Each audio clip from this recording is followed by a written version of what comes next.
Hey people, welcome to your Feel Good Breakfast Show Expresso right here on S3. Chris, Can you good believe, morning. just like that, the weekend is basically here. It's knocking. I don't know about you, but it feels like this week has been a marathon. Yes. There's been just so much happening, but I think we need to focus on the fact that it is Friday, that we have a massive weekend gearing up, of course, with sport, the box on action against Ireland, to Wimbledon in full swing. There's plenty of sport to catch up this weekend. We're going to unpack a little bit for you this morning as well in terms of what you can expect. Exactly, and I think the weather kind of serves that, because we're going to be sitting on our couches waiting with bated breath to see who's going to take this one home. Well, in terms of entertainment, Graham does join us from our Joburg studios as he meets the winner of the Masked Singer South Africa. His name is Warren Masola. He's absolutely incredible on screen, and we got to hear his vocals. Now, he was disguised as a giraffe, and he's here to give us the best rendition of Damian Marley's hit song, Welcome to Jamrock. Hey. That's going to be epic. Stick around for that performance. And then, of course, we also celebrate World Chocolate Day ahead of Sunday. Can you believe it? I'm so excited for that. It's going to be amazing. I know you are. Chef Clem is here, and he's going to be whipping up a Chuckles malted loaf cake. And listen, it sounds amazing. We cannot wait to be the first ones to taste. I'll be the first one to taste. You'll be the first one to taste. It's me. I'm so sorry, Graham, that you can't enjoy this, but what's going on in Joburg? How are you this morning? They call it murder. Yes, we meet Giraffe today. Now that you've let the cat out the bag, we know that it is Warren, so cannot wait to be connecting with him. Oh, guys, I've loved connecting with our Joburg family. Sanele is flying so high at the moment. She's not here with me this morning, but I'm so glad I got the time with her yesterday. Our girl is shining, so I'm so glad I've ticked that box. Now, yes, Carissa, the weekend is upon us, and there is so much sport. It's almost gotten to the point now when there isn't international footy to watch or an international test, you kind of feel hard done by. But this weekend, we are pumping with sport. So we're going to start that conversation right now on the show and get the gears going. And I love the fact that, yes, we get to see the Springboks, the World Cup winning Springboks in action again. But now, of course, we need to plug into you guys, the real experts at home, to find out how you are feeling about this incredible fixture. A lot of bad blood between Ireland and South Africa. And I think this is turning into that Rugby World Cup final that never came to be. So we're going to put it to you guys this morning to have a little bit of a chat and get your score predictions and your take on the test that's going to be going down between Ireland and South Africa at Loftus. So what I want you guys to do is head over to the socials and let us know. What are your score predictions? Who's going to be destroying the line? I'm going to say Peter Steph du Toit. I think we've got 12 of the 15 Rugby World Cup Springboks starting this match and the other 3 coming off the bench. So this is pretty much an opportunity to have that final that didn't happen according to the Irish. I think a lot of bad blood from their side, but it's all good from ours. We cannot wait. So let us know your predictions on all of our social media platforms. You can also drop us a line on our WhatsApp line. But right now, a lot of other talking points to delve into. Let's start with some of those major ones with the news headlines with Carissa. Thank you so much, Graham. 3 minutes after 6 o'clock, let's check in with your news for this hour. In national news, U.S. President Joe Biden has spoken with President Cyril Ramaphosa, congratulating him on his recent re-election and the successful formation of a government of national unity. It's reported that Biden telephoned Ramaphosa, pledging to work closely with the 7th administration on key issues such as economic growth, job creation, social development, and climate change. This ahead of South Africa's chairing of the G20 in 2025, which Biden said he planned to attend. Ramaphosa reportedly extended a state visitation to Biden. The minister in the presidency, Kumbutso Chaveni, says the size of the executive authority is due to the election result and the subsequent declaration of the intent to work together in a government of national unity. Now, Chaveni said yesterday the other factor taken into account was equal representation, and these factors prevented the president from reducing the size of the cabinet. Meanwhile, the new Minister of Public Works and Infrastructure, Dean McPherson, said that no new houses or offices will be purchased for ministers. Moving on to international news, Nigeria has been chosen to host the newly formed Africa Energy Bank. As Africa's top oil producer, they beat 3 rival countries for the right to the multilateral lender. The decision reached at an extraordinary meeting of the Council of Ministers of the African Petroleum Producers Organization places Nigeria at the forefront of Africa's energy future.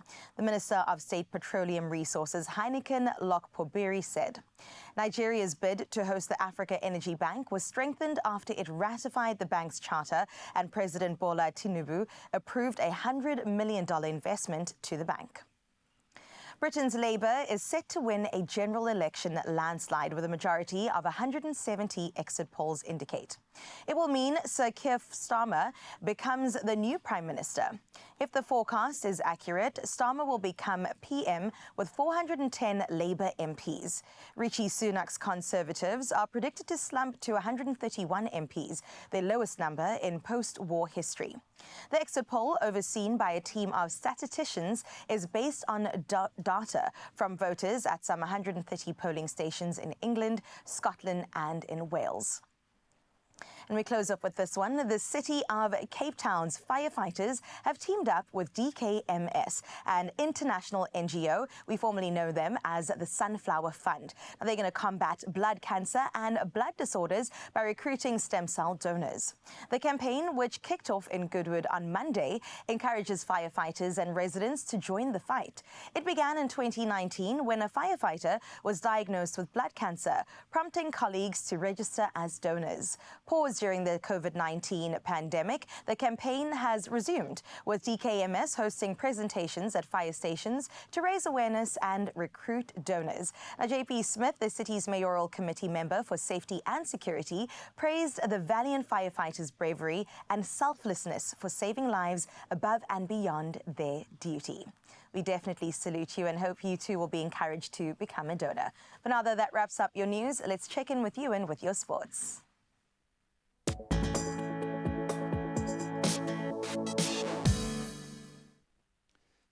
Thank you so much, Carissa. Let's start off by taking a look at your major sports stories going into your Friday and into the weekend. In football news, first and foremost, Bafana face South Sudan, Congo and Uganda in their 2025 Africa Cup of Nations qualifiers, while Nigeria will meet Rwanda, Libya and Benin.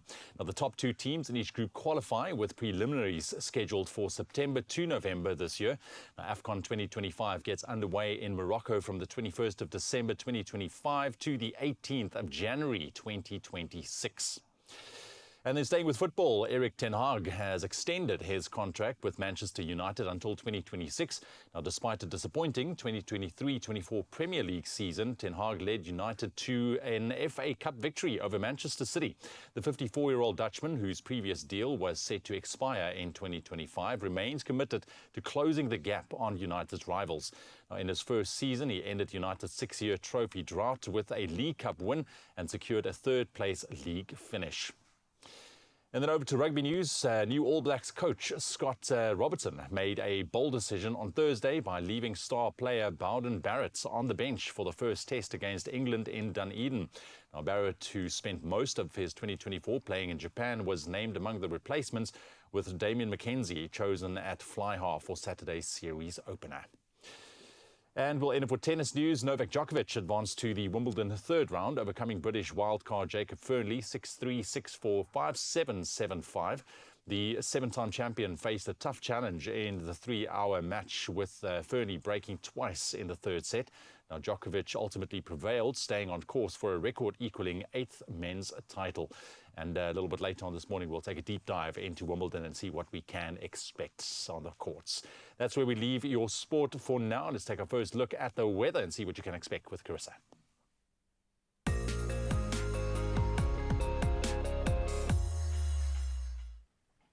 Thank you so much, Gray. We're definitely going to back our boykies come tomorrow. For now, though, let's check in with your weather, where the South African Weather Service has issued warnings for damaging winds and waves in 3 provinces today. A yellow level 4 warning for damaging winds and waves disrupting harbours and ports is expected between Plettenberg Bay and Port Edward. A yellow level 2 warning for damaging waves causing navigation difficulties and risks for small vessels is expected between Saldanha Bay and Plettenberg Bay. In the Eastern Cape, a yellow level 2 warning for damaging winds leading to property damage and power interruptions is expected over the Kruger, Nelson Mandela Bay, Ndlambe, Makana, Bushwa, as well as Buffalo City municipalities. Very cold conditions and light snow are expected in high ground areas. And finally, intense cold fronts will affect the Western and Northern and Eastern Cape next week from Sunday to Friday. Heavy rainfall, very strong coastal and interior winds, as well as extremely rough seas are anticipated. Brace yourselves for the cold as it's upcoming. And also, this is a nice little reminder to you that you can continue sending those sunrise views to us. For now, though, let's have a look at our favorite view for the week that was sent through. I mean, of course, Rachel from Muizenberg took that trophy. Look at this. It is it goes without saying that she definitely got the best view this week. Beautiful sea, beautiful mountains, and of course the beautiful horizon as the sun is saying hello to us. It is the weekend, so continue sharing your morning views with us on 0634088863 as we usher in nothing but the good vibes. For now, let's link to your temperatures to see what you can expect for today.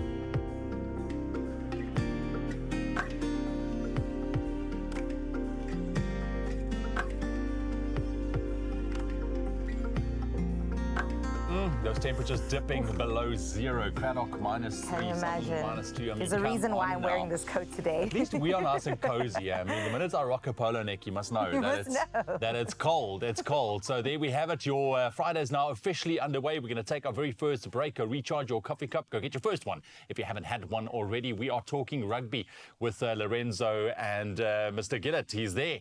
And listen, it's a big one. It's what Graham aptly said. It's like the World Cup final that we never had. I feel it. Ireland, the Springboks in action, and what a squad we can look forward to this weekend. We can get all the details. I think I'm going to let these guys just run with it because they've got a lot to say, that's for sure. They do. So much sporting action coming your way, and also in the form of entertainment. Warren Masola, of course, the winner of the Masked Singer SA, is going to be joining Graham. He came through as a giraffe. I wonder what he's going to come through today in studio. Oh, come on, I hope he wears the giraffe, man. Come on, yeah, bring it on. We'll catch up with him and Graham in just a bit. Like Ewan said, grab your coffee and we'll see you after this.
It's my feel-good breakfast show.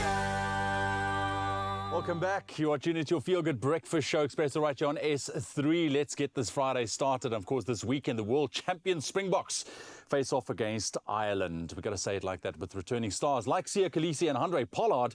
Very excited to see them on the field again. And after 8 months away, they are ready to break their losing streak against the formidable Irish team. And this morning, Expresso sports producer Lorenzo Durries and rugby content creator Robbie Gillett is here to chat to us about this weekend's match. Gentlemen, good morning. Good morning. Welcome. Before we talk box, I know, Lorenzo, your heart is heavy, my friend. Our hearts are heavy Yeah, at the moment. but you expressed it in a way, you know, Robbie, I think, was internalizing it. You were vocalizing I was vocalizing it. We're talking about the baby box, just quickly. Do we want to talk about it? Yeah, I just want to say that they need to pull up their socks.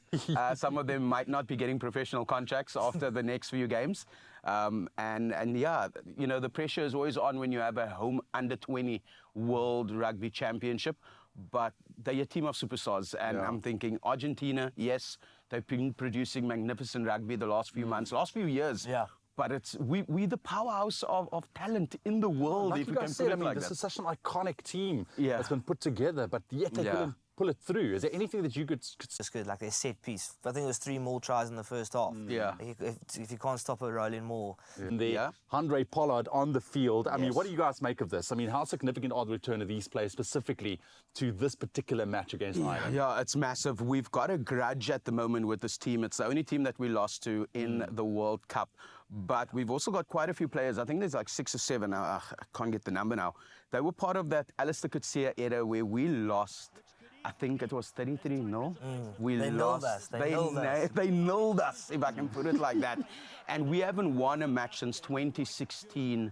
And for us, it's very personal. This has become, we've got this rivalry with the All Blacks when it comes to Southern Hemisphere rugby.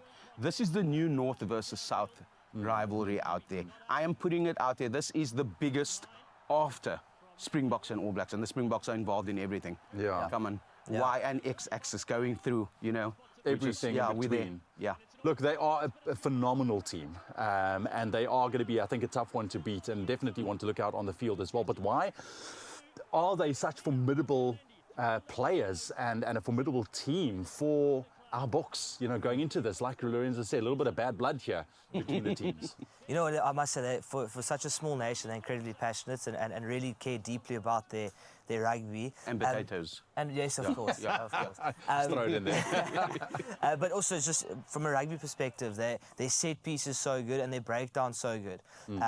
So it's one of those things that, like, if they match us, if they match us, we're going to struggle. But that's where we got to come right. So I think that's why I think Rassi's picked a guy like Kwagga to disrupt that breakdown, slow their ball down. And when they're not playing on the front foot, they struggle, you know. So when they're on the front foot, when their set piece and the breakdown's going well, they're on the front foot, and they're probably the toughest team to stop in world rugby.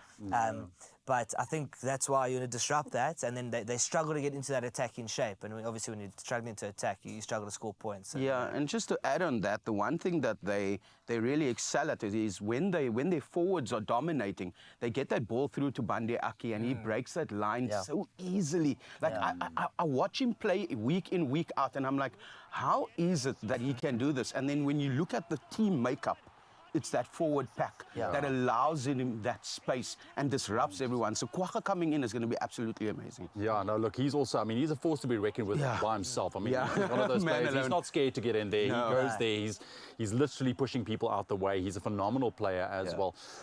Looking at this game, obviously we want the Springboks to take victory because of the history that there is between Ireland and so forth and so on.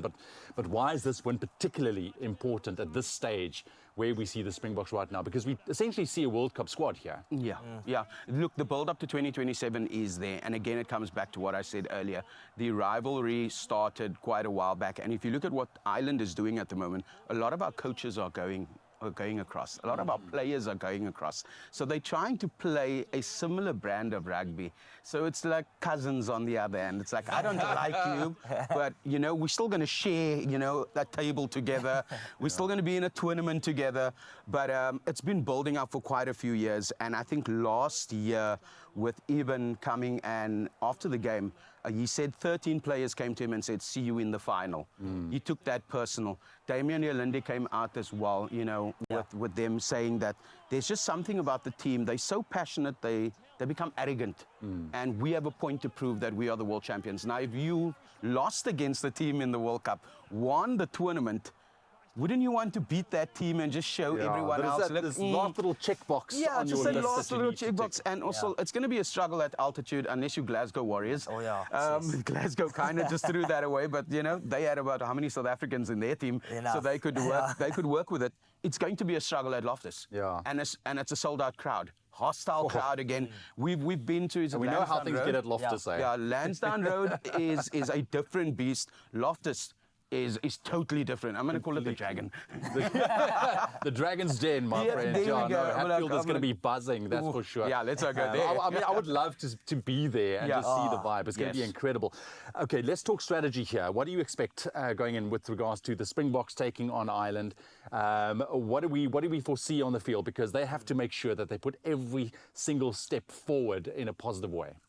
Yeah, it's interesting. I think that's been the big debate this week. Is that, you know, we, against Wales, we saw us play a little bit more expansive rugby, sort of a little bit more of a stack attack with Tony Brown coming in. So a little bit different to what we're used to. But we won a World Cup on a style that's a little bit more, I suppose, people say boring or Traditional. Traditional, I think that's the word. Traditional. Traditional, yeah. So I think that's been the big debate. I don't see us going straying away from a traditional, maybe a little bit of spice sort of chucked in there. But yeah, I think you stick to what's won your World Cup. And also to play that It's not traditional broken. brand is what I think breaks down that Irish set piece and ruck time. Yeah, we're gonna have to be hard and dictate the game. Yeah, look, They're I gonna think need so. to If follow we- us and not us follow them. Yeah, and if we take a look back at the World Cup squad, I mean, it was tough games. It No, was yeah. really touch and go. It really was. I mean, we won had a by point to very small prove. we've got a point to prove, Lorenzo. It's going to be incredible. So, thank you, gents. I don't want to go with regards to score predictions here. I'm going. I've got mine already have down. you? Okay. Yeah, it's going to be a 5-pointer game. It's going to be very close at the end. Yeah, I've gone 24-21 to the box, I think. 24-21. 24-21. Nice. Yeah. 3 points. Okay, There you go. 3 5 points. points. 5 Look, points. it's going to be a close game. Remember, you can connect with us on social media as well and give us your score predictions. It's going to be an incredible match. Good luck, I want to say to you guys. Yeah. You know, drink some Yeah, calming I mean, meds before the yeah, time. yeah. or Tell me something. about it, eh? Oh, I'm stressed. And Oh, happy my man, Black thank you very Friday. much. No, we do have something for you guys, courtesy of World Sports Betting. You could win a set of double tickets to the test match between the Springboks and Ireland. That's tomorrow, taking place at Loftus Versfeld. All you need to do is to comment on Expresso social pages and answer the following question. Who is the captain of the Springbok team? Tough one. Competition closes at 12 p.m. today. Terms and conditions can be found on our website, expressoshow.com. But come on, go Bokke. Go Bokke. Go Bokke all the way, eh? Absolutely. Go Bokke all the way. Now, listen, we're going to continue manifesting some winning energy right here, right now on this Friday morning because we're going to Panda Pusher play Powerball and Powerball Plus for 50 million Rand in total estimated jackpots this Friday. Yes, it's today. And you could become Mzansi's next multi-millionaire. You heard me right. Don't get left behind, okay? Play Powerball for an estimated 47 million Rand and Powerball Plus for an estimated 3 million Rand today. You're crying, you're asking, Carissa, how do we do this? Let me tell you. You can buy your tickets today in store or on the nationallottery.co.za website, or you can head over to the mobile app. Now, you can also buy tickets through cell phone banking, or you can simply dial *120 *7529 hash for all USSD. If I went too quickly, don't worry. All of this has been posted on our Expresso social media pages, so go and check them out. And Panda Pusher play Powerball and Powerball Plus for 50 million Rand in total estimated jackpots today. And listen, you can win big. I believe it for you, and I'm sending you the good energy. Well, listen, we've got so much coming your way. Let's find out what is happening in Jersey. Oh, thank you, my beautiful friend. I was thinking, just feeding off what Robbie was saying there, that 34, that 21, that score prediction, maybe throw those lucky numbers into your lotto. We absolutely love the fact that we're on the foot of a big weekend, and we're going to make it feel like that. Why? Because we've got the winner of the Mars Singer in the house. We've been wondering how to fit a giraffe in our studio. It was Warren Masola the whole time, and he fits into our studio. Luckily, we're going to connect with the enigma, the man behind Giraffe in just a moment. Then we're going to play our favorite game, or at least one of them, Guess the Meal. You can play along with us after this. Only you can make my day.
It's my feel-good breakfast show.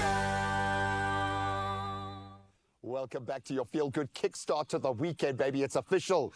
It is going to begin right now with my next guest. Why? Because he is a party starter.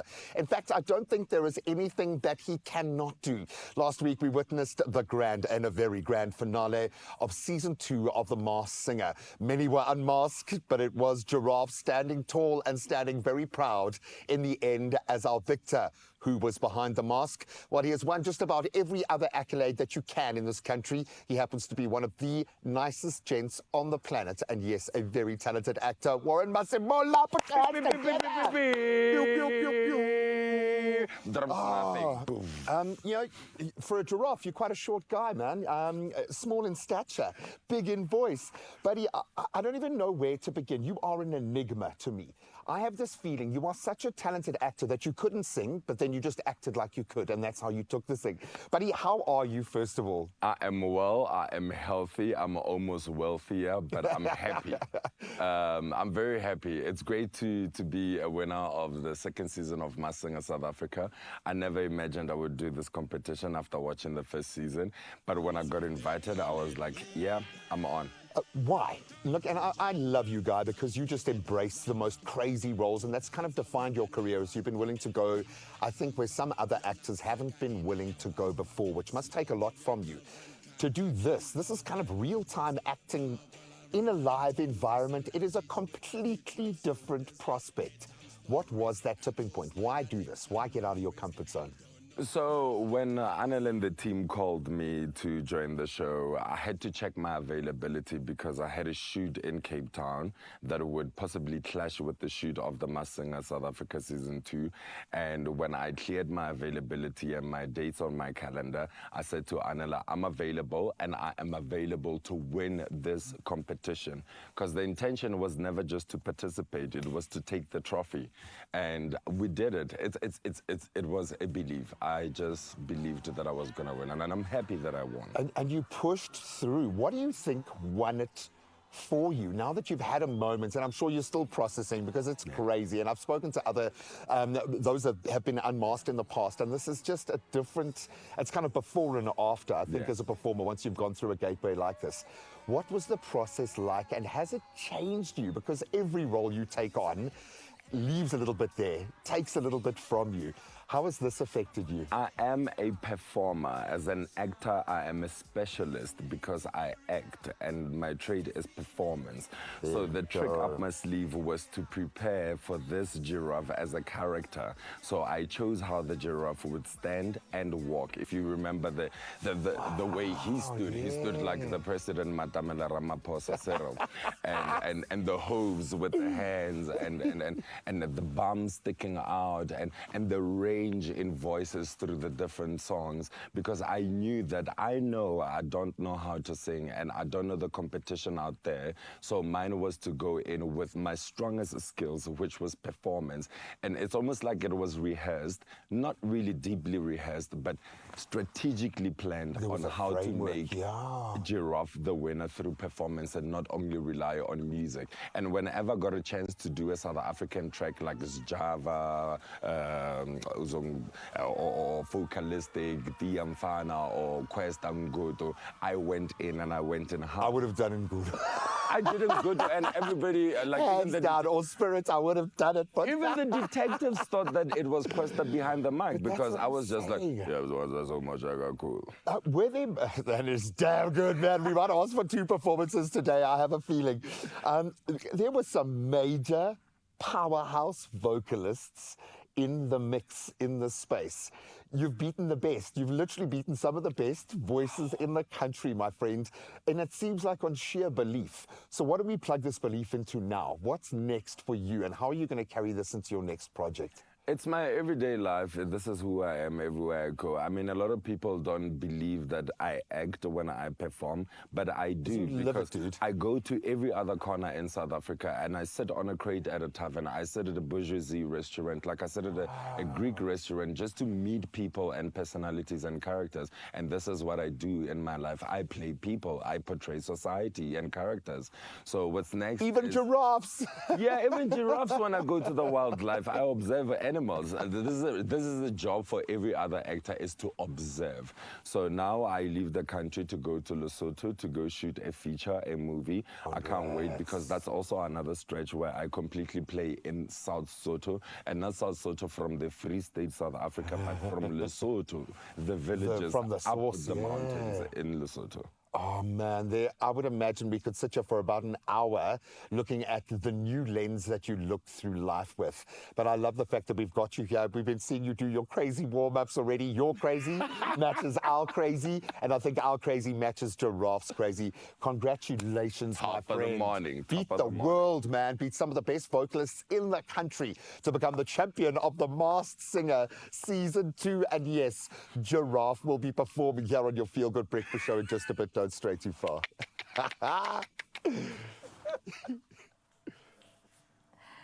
Absolutely love the energy that's happening out in Jersey. In just a bit, we of course are going to get into such a fun game. I can't wait to guess the meal along with Robbie and Lorenzo. Don't go anywhere. Stick around for us to find out more.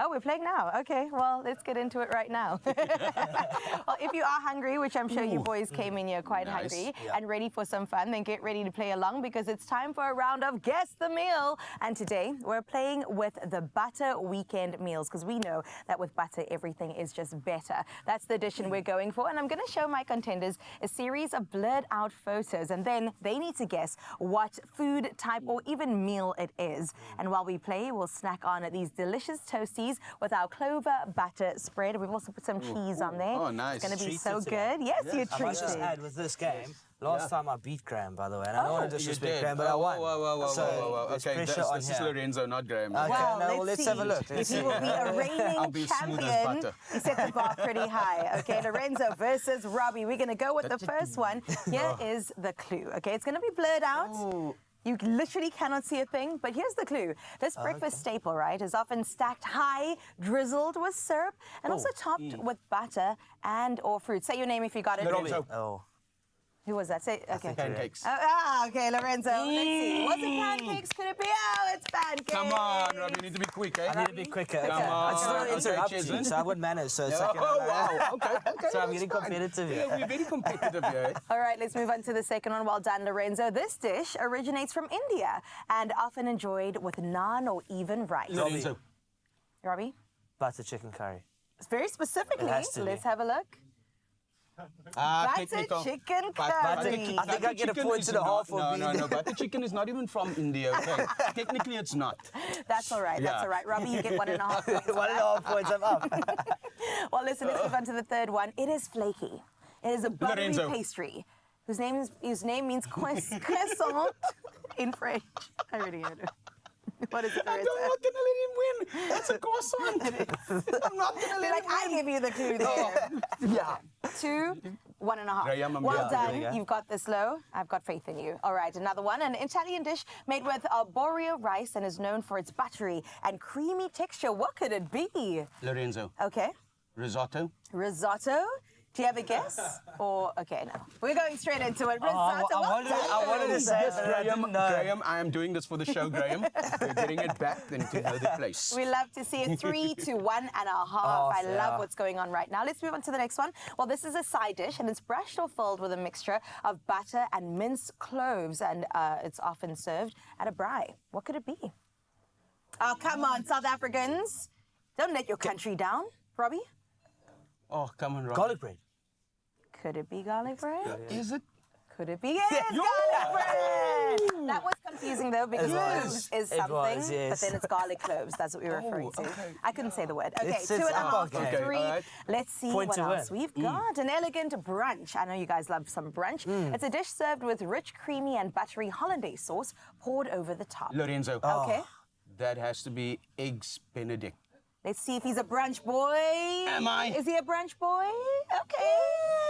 You get a point. know what? Shall we give him half a point? I'm gonna get a half a point. Half a point. wow. So take away a point and then. Oh, excuse me.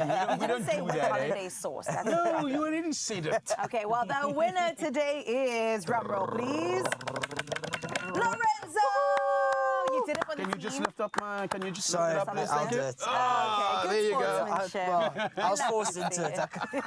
Well, you enjoy your toasties. I will do. With Thank you delicious very clover much. butter. Let's try And this. we'd love to hear from you. What is your favorite buttery dish that you would like to have during the weekend? I know you can think of so many, so let us know over on our socials. You can find us at Expresso Show and let us know what you're going to be having.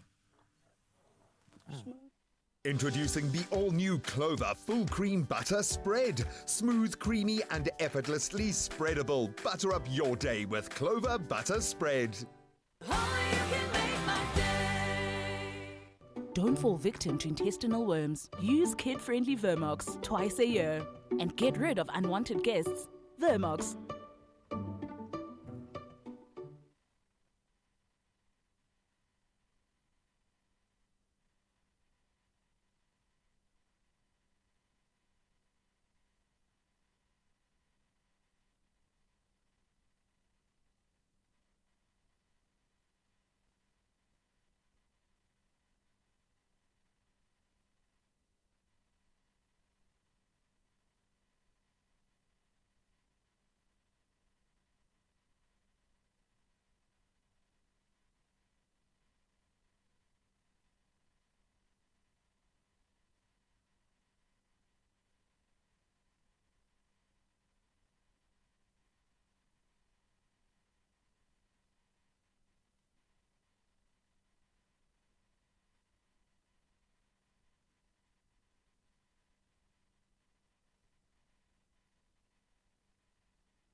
It's my feel-good breakfast show. Welcome back. Here we are. This is your Feel Good Breakfast Show, Expresso right here on S3. Welcome if you have just joined us. You're just in time because JP Sebastian's got his favorite movie shirt on, and we are talking movies that we can expect for the rest of the year. And there is a lot. JP Sebastian, Yes. Good morning, my friend. Good morning. So this is what I call the Cinemaldema. Good morning to Good you too. morning. I'm just You so exist. fascinated by your It shirt is right now. horrific. This is usually the effect. Don't stay too long. I have no pickup lines. This is just like the Stefano De Mero shirt. Then you're kidnapped, and that's game over. No, Demiro. All right, buddy boy. So listen, exciting stuff, man. There's some cool movies out there. Well, I'm saying that given I haven't heard a thing from you yet. So let's hear, my friend. Do you know anything of this list yourself? It looks like you're keen for Mufasa. I'm so keen for Mufasa because I'm a big Lion King franchise fan. That, however, is so- last on the list, and we've got a lot to get through. So Jake is going to cut in here real okay. quick to say the first one probably looks like it's up. Riders. Exactly. Bike Ewan's riders. Avenue. Yes, I'm going to watch it. Super keen for this, but some of these names you must know too. Tom Hardy, you've got here. Love Tom Hardy. Austin Ooh. Butler has been just a criminal amount of riz that he's been spreading in That's interviews. Elvis, no? Yes, It exactly. is. And has been traumatizing ladies in interviews because what a dashing young lad he is. And there's Norman Reedus, Michael Shannon, who is a continual collaborator with this director, Jeff Nichols is his name. Anyway, all that's besides the point. Actors are back to doing funny voices, and I'm here for it. Like, when you can't understand what Tom Hardy is saying, then you know you've got gold on your hands. If he's got a mask on or if he's doing some weird voice. And we know poor Austin Butler got stuck in Elvis mode. They really had to like take Austin Butler and be like, you're doing a movie from the 50s. Try not to be Elvis again. He must have been sweating throughout the entire making of Oh, this. look at him go. So what looks interesting about this, though, is like whenever you get gangster movies and stuff like that, it's always like the family trying to go clean or trying to go straight. This is like a band of brothers who start going dirty, so sort of the other way around. And based on a true story, but all of that really doesn't matter because you've got some huge names there. One of the others that I didn't really mention closely enough was Jodie Comer. Try and watch The Last Deal if you can. It's a hard watch, but it's a good movie. That is August 2nd in South Africa. Next one. Fantastic. Bike riders. Okay, Trap. Dudes, oh man, where has Josh Hartnett been? Where has Josh Hartnett been? Who's Josh Hartnett? Oh, this What? guy. I I feel myself age. He was like a heartthrob from the 90s, early 2000s. That's right, Justin Bieber. No, absolutely not. That poster is so cool, by the way, man. We're going back to like Hitchcockian looking stuff. Josh Hartnett is like the perfect dad in this movie. He goes with his daughter to this Taylor Swift type concert, and he's also a murderer. Lovely. Take back your R very quickly. I was not expecting you to say that. But M. Night Shyamalan doesn't care. I love him. Well, he's a great director, and we don't give him enough credit. We all owe him an apology, I think. We all dragged him because Mark Wahlberg spoke to trees in that one movie or whatever it was. But man, he's one of the best we got for doing stuff that feels original. It's signature. It's his own thing whenever he's doing it. And this is a great spin on things where you've got, and they reveal this in the trailer off pat, that he's the bad guy. He's the murderer. And he's been dragged into an entrapped situation where this concert is faked to get him. Cops have surrounded the place. So he is possibly going to murder his way out. We don't know. There are all sorts of twists and turns with this director. We know M. Night Shyamalan does that. So whatever you think he's given away, nah, he's still got like cards close to his chest. I think it's exciting to see him August on screens 2nd. again, yeah. Oh man, that movie looks so pretty as well. But let's move on. Next Crow. one. The Crow. I don't know how I feel about this one, but we have to talk about the big ones too. It looks all right, but it obviously follows on from, remember, in 1994. I don't know if you... South Africa wasn't always a democracy, my dear young child. Born freeze. Really? My heart again. I'm a 92 baby, okay, relax. So The Crow came out in 1994 originally, and why this movie is so important, or to give you a sense about how contentious this remake is Luke Evans was another actor who was up for the role. Obviously, it was given to Bill Skarsgård eventually, who we know as It the Clown. So he's doing the makeup thing again, and he's been spooky as usual. Luke Evans originally offered the role, and he pulled out because he felt he was unworthy of the original performance. Wow. Even Jason Momoa left this because he felt like it's just too big for what it is. Jason was never going to cut it, though. So Brandon Lee was the original guy, and obviously the late Brandon Lee, rest his soul, because he was killed on the set of this movie and of 1994's movie, and that movie was brilliant. But by the looks of this thing, it looks like it's at least got some chops in the cinematography. It looks like it's very obsessed with, I don't know if you've seen Girl with the Dragon Tattoo. It looks like it's got that all over it kind of thing. Love it. David Fincher kind of look, not him as the director though. Hope that it's got some bright future ahead of it, but I don't know, I'm holding thumbs for that. Whatever, we'll see. The Crow, I think September. Anyway, moving on. We're going into like one-name movies, it seems, because Joker is up next. Oh, Joker is, sorry, the full thing is Folie à Deux. I was never going to get that. So, yes, you may as well say Joker, I suppose. Joker. No, please don't. Folie à Deux is actually a real, I think, psychiatric issue where two people have a mutual madness. So it's like a shared delirium, basically. Coined by psychologists, psychiatrists in the 19th century. Who cares, though? Anyway, we got Joaquin Phoenix returning, and Lady Gaga, obviously, who has proven herself beyond like what we expected with It Was a Star Is Born with Bradley Cooper. Good grief, she was good. Yeah. And just from this little bit of trailer that we get, it looks like she might even steal the show from Joaquin Phoenix. Oh, heck. So she obviously plays Harley Quinn, who's Joker's squeeze in the comic book movies. But speaking of comic book movies, and it's fine if you have that look for your movies, but it's very cool here that it looks like the director does not care to toe the line of what we're so used to with superhero movies. It's got its own look, and I think it has more confidence now that Joker won all his Oscars and got all the acclaim it did. It does look pretty, even though I wasn't necessarily a major fan, this might even be even better than the first one. We'll see. Oh my gosh, that's a huge claim because I love the first Joker movie. Like, that was incredible. Well, hey, you got other Oscar winners returning, like Hilda Gonadetto, who did that scary soundtrack. She does this on the year too, but that's October for you to find out. Lady Gaga was amazing in A Star Is Born. She'll be amazing in this October is so long. I just can't wait for it. Paddington in Peru. Peru. We've dropped the Peru. Peru now. Yeah, so not Paris. Anyway, Paddington. Have you guys seen any of the Paddington? I've seen the first Paddington. You're allowed to say it's a masterpiece, and you're allowed to say that you cried. It is fantastic. No, for real. There was even that Nicolas Cage and Pedro Pascal movie where they share a cry together watching Paddington too. So no, for real. Like the previous one was a masterpiece. It looks, however, on this one that they turn to. You can hear this man giggling already because it's going to be lots of fun. I might want to do a bit more roller coaster stuff than do all those touchy-feely things. Obviously, the touchy-feeliness will be there too, but it looks a lot more swashbuckling than the previous movies. I also want to tell you, Paddington, by the way, Peru also has cities like London. I promise it's not all just jungle. But yes, Antonio Banderas is one of the greatest we've got. And he appears in this too. Maybe he's the bad guy, who knows. Olivia Colman as well, who's another Oscar winner. So like, what's great you can see here is that Paddington is such a beautiful like universe. We really don't want to like talk about movies as universes so much these days, but they all get to be called that eventually, that it's starting to attract huge names like Olivia Colman, like Antonio Right. Banderas, because people want to be a part of something as beautiful as it is. However, we have to talk about the one that you mentioned right Yes, from the please. top. Can we get to Mufasa? I suppose we can. Oh, not that Mufasa. face.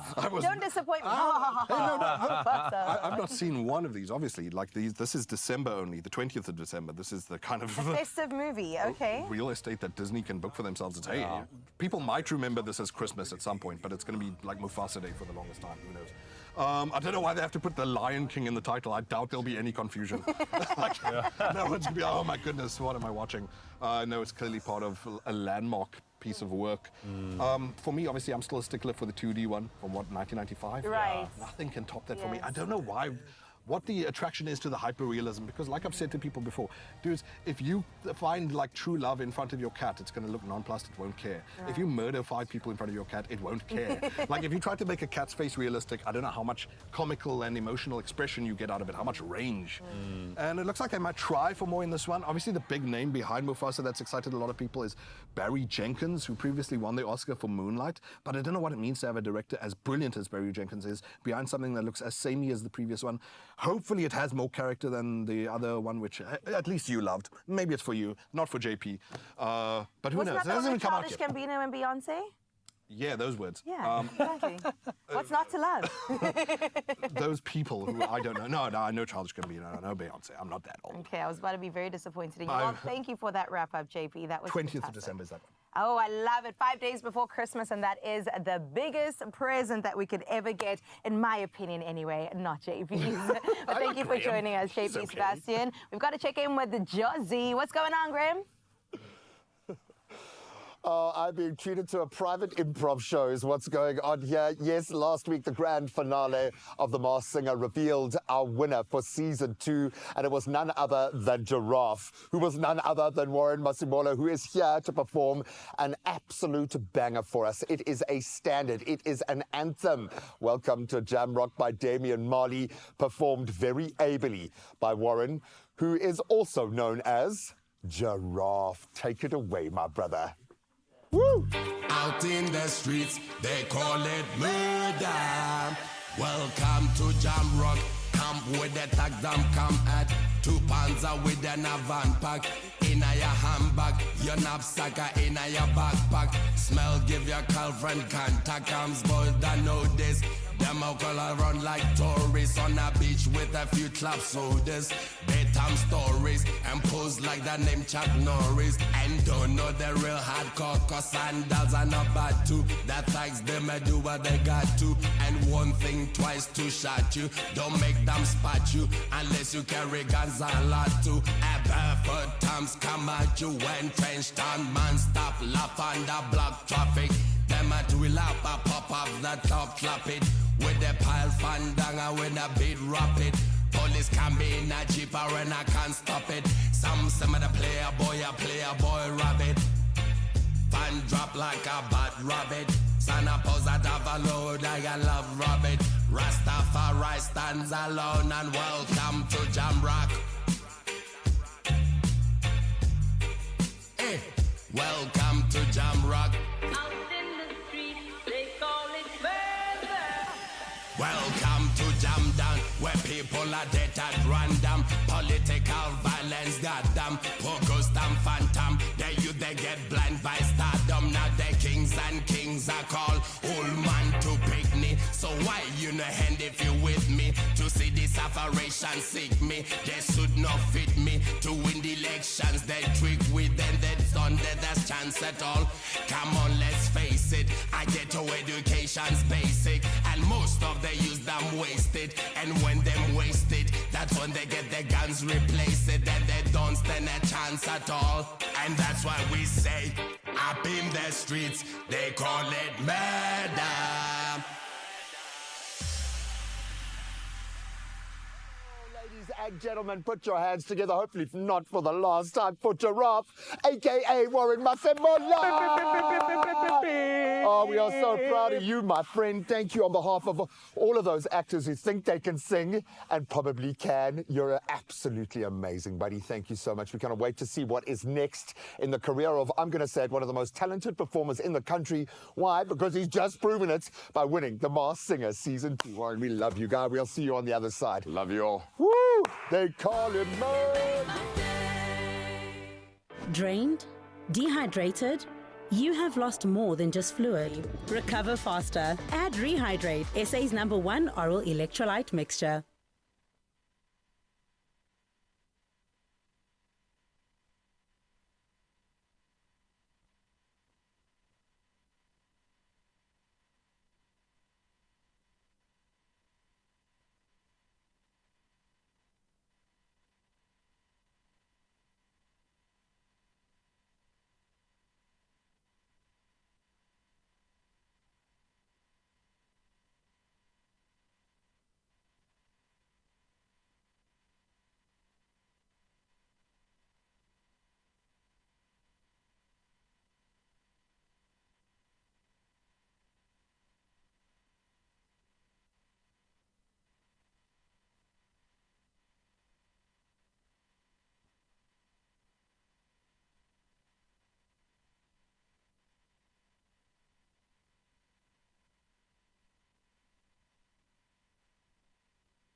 It's my feel-good breakfast show.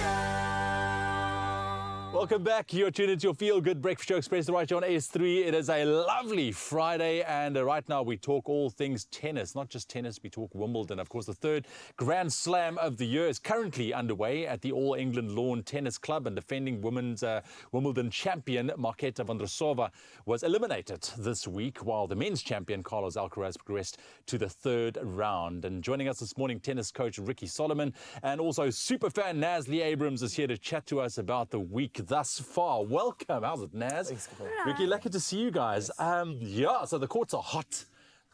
There's lots happening on there. I want to start with Marketa. Very disappointing. She's very disappointed in herself as well, as the defending champion being eliminated. I mean, what do you make of her performance, just looking at her on the court and the way she played?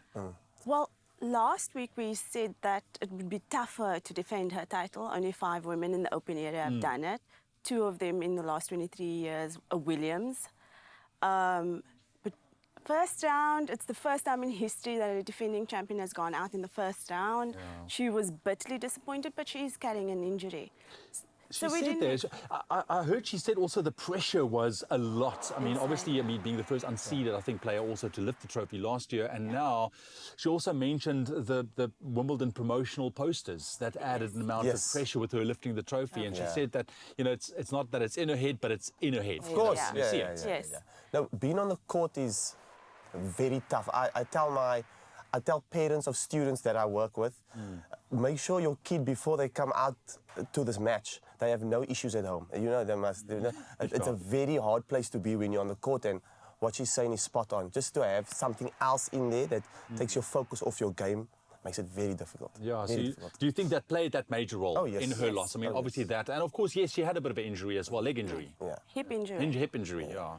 Very difficult on grass to not have all your limbs working. Yeah, and especially in an explosive game like tennis, you can only imagine. So, yeah, no, I know that she's heartbroken. I think fans of hers also heartbroken. Naz, how are you feeling? I'm heartbroken for her. I saw her cry, and it was a lot, a lot. But I'm very wrapped up. My emotions is wrapped up in Andy Murray at the moment. Yeah. Okay. Yeah. Do you foresee what does her future look like at this stage? Do you guys foresee? I mean, as a tennis coach as well, where she is currently. Man, this is going to be a hard loss for her. So mentally she will doubt her game a little. But she's still a very good player. I mean, these are top pros. They have coaches. They've got big teams behind them.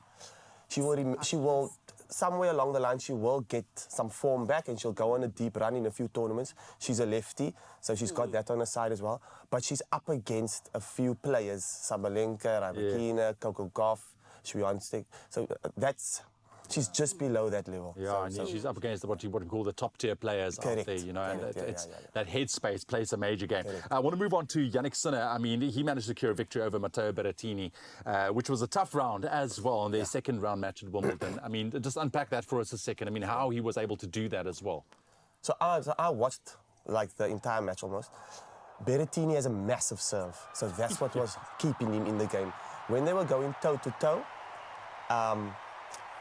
Sinner is technically a little stronger, especially on the backhand side. So you'll notice that in the tiebreak, big points, Sinner was doing just what he knew. He only had to win one of those break points. Very difficult to take Berrettini's serve, but in the tiebreak, he can win 1 point.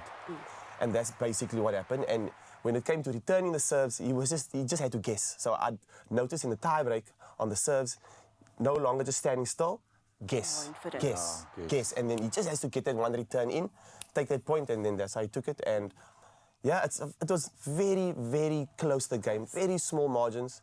I think like there was a point difference of maybe like 5 points or 6 points the whole match. So you only won 6 or 7 points more than Berrettini. So that's how close the game was. Exactly. Just quickly moving on to Carlos Alcaraz. He's now preparing to face Francis, and I hope I say the name correctly, Tiafoe. In the Wimbledon third round, and that's after his victory over Alexander Vukic. In terms of his preparation, how do you see that match play off with Alexander, who's also a formidable opponent? You know? Yeah. So I think Francis has the capacity to go toe-to-toe with anybody. He's got an explosive game. He does have a bit of a weakness, which is his backhand. Carlos Alcaraz has none. Best of 5 sets, I'd give Francis the opportunity to 1 set, but not the match. And I think mentally, as a defending champion, Carlos knows he's having so much fun out there, actually. Look, there's a lot to unpack. I just quickly want to focus on Novak Djokovic, because we got to speak about Novak Djokovic. I mean, we've known him, you know, he's etched into our minds, especially for the super fans of tennis. But he really had to dig deep, Jacob Fernley. But again, it came down. He's also injured. Are we seeing an end of an era with regards to Novak Djokovic? I'm afraid so. Look, the era to me started to... to me, the era was done when he lost to Alcaraz last year in the final, because he would never lose a match like that. It was just, to me, that was the first signs of other players believing that they could get past Novak. And then he lost in the Aussie Open semi-final, and then he had to pull out of the French. So to me, it unfortunately easiest. But in terms of playing this round now, these players have been raised watching Novak play, Federer play, Rafa play, and they all have that, just the entry level of their play is the same like theirs now. They're all solid. They can all hit the backhand down the line. The only experience they need now is how to play big points. That's the thing, Listen, Ricky, thank you very much. Nazi, thank you very much for joining us this morning. I know your daughter's watching, who's a super fan. Sarah. Hi, Sarah. Hi, Sarah. There she is. Hello. Hope you have a wonderful weekend from our side as well. Thank you very much, guys. Enjoy what's left of Wimbledon as well. Of course. Right now, we need to catch up with the news headlines. It's just after 7 o'clock. A minute after 7 o'clock, let's catch up with your news at the top of this hour. We start out with national news, where a large clinical trial in South Africa and Uganda has shown that a twice-yearly injection of a new drug provides young women with total protection against HIV infection. Now, the trial tested whether the 6-monthly injection of lenacapavir would provide better protection against HIV infection than 2 other pills, which need to be taken daily. University of Cape Town Professor of Medicine Linda Gale Becker says the breakthrough brings great hope that a proven, highly effective prevention tool to protect people from HIV has now been developed. Some 8 million people in South Africa are living with HIV. US President Joe Biden has spoken with President Cyril Ramaphosa, congratulating him on his recent re-election and the successful formation of a government of national unity. It's reported that Biden telephoned Ramaphosa, pledging to work closely with the 7th administration on key issues such as economic growth, job creation, social development, and climate change. This ahead of South Africa's chairing of the G20 in 2025, which Biden said he planned to attend. Ramaphosa reportedly extended a state visit invitation to Biden. Moving on to your international news, Israeli Prime Minister Benjamin Netanyahu told US President Joe Biden yesterday that he has decided to send a delegation to resume stalled negotiations on a hostage release deal with Hamas. The Israeli response to the Hamas proposal, submitted via mediators, was in marked contrast to past instances during the nearly 9-month war in Gaza, where Israel had said the conditions mentioned by Hamas weren't acceptable. It's reported that the head of Israel's Mossad intelligence agency would lead the Israeli delegation to the talks. Now, in Nigeria, it has been chosen to host the newly formed Africa Energy Bank as Africa's top oil producer beats 3 rival countries for rights to the multilateral lender. The decision, reached at an extraordinary meeting of the Council of Ministers of the African Petroleum Producers Organization, places Nigeria at the forefront of Africa's energy future, the Minister of State Petroleum Resources Heineken Lokpobiri said. Nigeria's bid to host the African Energy Bank was strengthened after it ratified the bank's charter, and President Bola Tinubu approved a $100 million investment to the bank. And we close off at this hour with this one, where independent non-profit school Crystal House in Ottery in the mother city, Cape Town, has made the top 10 shortlist for the world's best school prize for overcoming adversity, earning accolades from the Western Cape Education Department. Now, the institution serves learners from disadvantaged communities with a mission to break the cycle of poverty and empower children to achieve their dreams and become self-sufficient. Students face daily challenges such as gang violence, drugs, alcoholism, hunger and abuse, yet they persist in their education. Founded by German-American philanthropist Crystal Dahan, the school provides education from grades R through to grade 12. Western Cape MEC for Education David Mania praised Crystal House for their finalist status in the 2024 World's Best School competition, emphasizing their extraordinary commitment and resilience. That's definitely some feel-good news for the top of this hour. Let's check in if we have anything feel-good in your sports. Here's Ewan.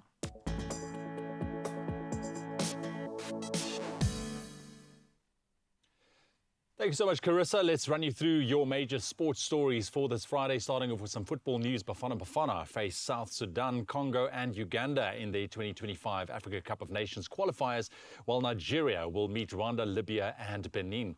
Now, the top 2 teams in each group qualify, with preliminaries scheduled for September to November this year. AFCON 2025, it will get underway in Morocco from the 21st of December 2025 to the 18th of January 2026.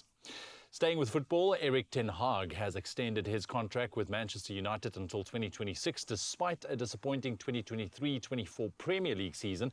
Ten Hag led United to an FA Cup victory over Manchester City.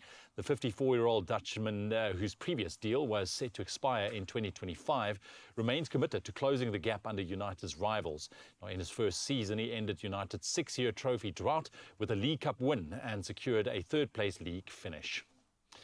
Over to rugby news. The new All Blacks coach, Scott Robertson, made a bold decision on Thursday by leaving star player Bowden Barrett on the bench for the first test against England in Dunedin.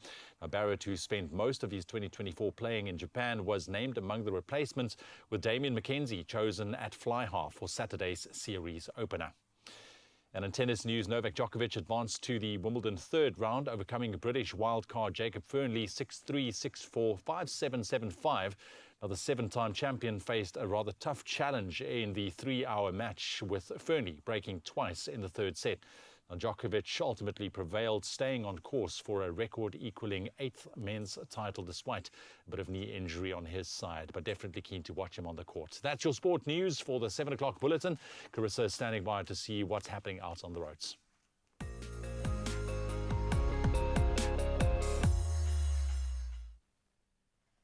Thank you so much, Ewan. We just have one little traffic update, almost a sports update for you for this hour. And we head over to Milnerton in Cape Town, where there is congestion on the N7 northbound at Bosmansdam ramp. Expect delays and maintain a safe following distance. That wraps up your roads. Let's have a look at your weather.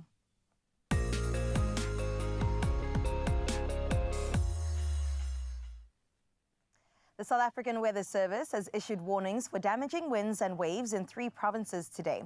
A yellow level 4 warning for damaging winds and waves disrupting harbours and ports is expected between Plettenberg Bay and Port Edward. A yellow level 2 warning for damaging waves causing navigation difficulties and risks for small vessels is expected between Saldanha Bay and Plettenberg Bay. In the Eastern Cape, a yellow level 2 warning for damaging winds leading to property damage and power interruptions is expected over the Kruger, Nelson Mandela Bay, Ndlambe, Makana, Ushwa and Buffalo City municipalities. Now, very cold conditions and light snow are expected in high ground areas. And finally, intense cold fronts will affect the Western, Northern and Eastern Cape next week, and that is from Sunday through till Friday. Heavy rainfall, very strong coastal and interior winds, and extremely rough seas are anticipated. And before we wrap up your weather, we've got to have a sunrise view of the hour. A moment for Colleen out in Kimberley for giving us this beautiful Friday morning hello to the weekend sunrise. Thank you so much for sharing your morning with us as the clouds are also moving out the way for a beautiful sunshiny day. We hope. We really do hope. Continue to share your morning views with us on 063-408-8863. We'll dip into that just after 8 o'clock once again. For now, though, let's look at what you can expect in your world of temperatures for this morning.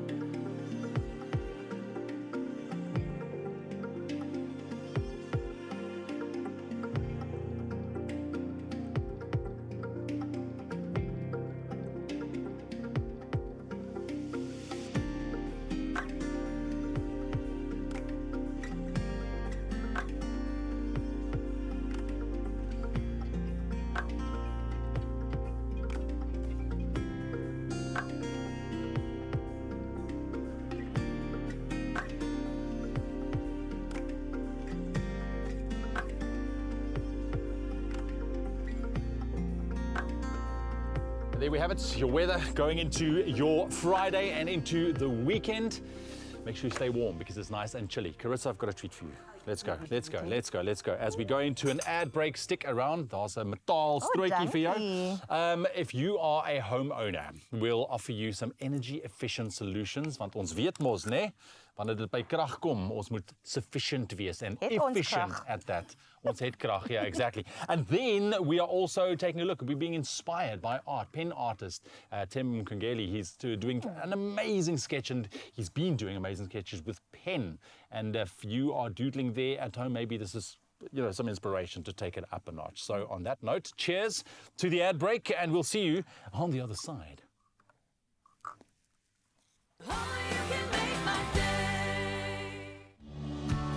We connect more countries than any other airline.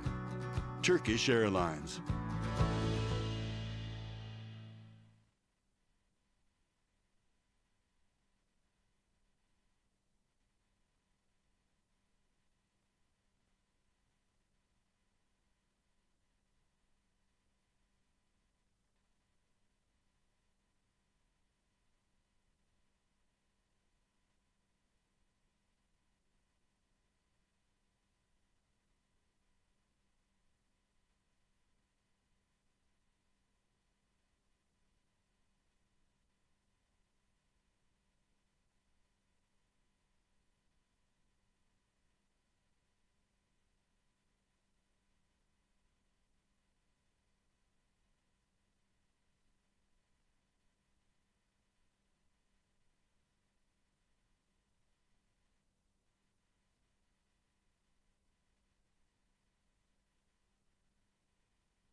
It's my feel-good breakfast show. Welcome back to your Feel Good studio. There is a lot to take in this morning. We've had some amazing entertainment. Now we're going to look forward through a slightly different lens. And I love the fact that right now, all of us in the most authentic way are thinking about living more sustainably, about energy efficiency. But it's not just us. Those that we rely on, those that are in our corner when we make these big investments, these big decisions, just like ABSA, they are moving with us and we are moving at a quantum rate forward. And we're going to be talking now about housing solutions, some innovations in that energy space, and I suppose speaking to a longer, greener, brighter future. And here to chat to us is the head of product at ABSA Home Loans to discuss advancing a more sustainable future in home ownership. And whether this is your first or maybe your second, your investment, this chat is for you. So we're chatting to Portia Letlape this morning, who must have one of the coolest jobs in the world right now. So Portia, first of all, good morning and welcome. Good morning, Graham. Thanks for having us. Your smile says a lot. The second I look at your face, you're like, I'm ready, because we are ready. I think now we understand sustainability differently, energy efficiency very differently. And I say that because what you're talking about, again, I use this baseline shift term a lot, but it feels like this is a first step, not just a nice to have after we've done the investment. So maybe let's start with that notion before we make that investment, and it's a big decision. What needs to be going through our mind? Absolutely.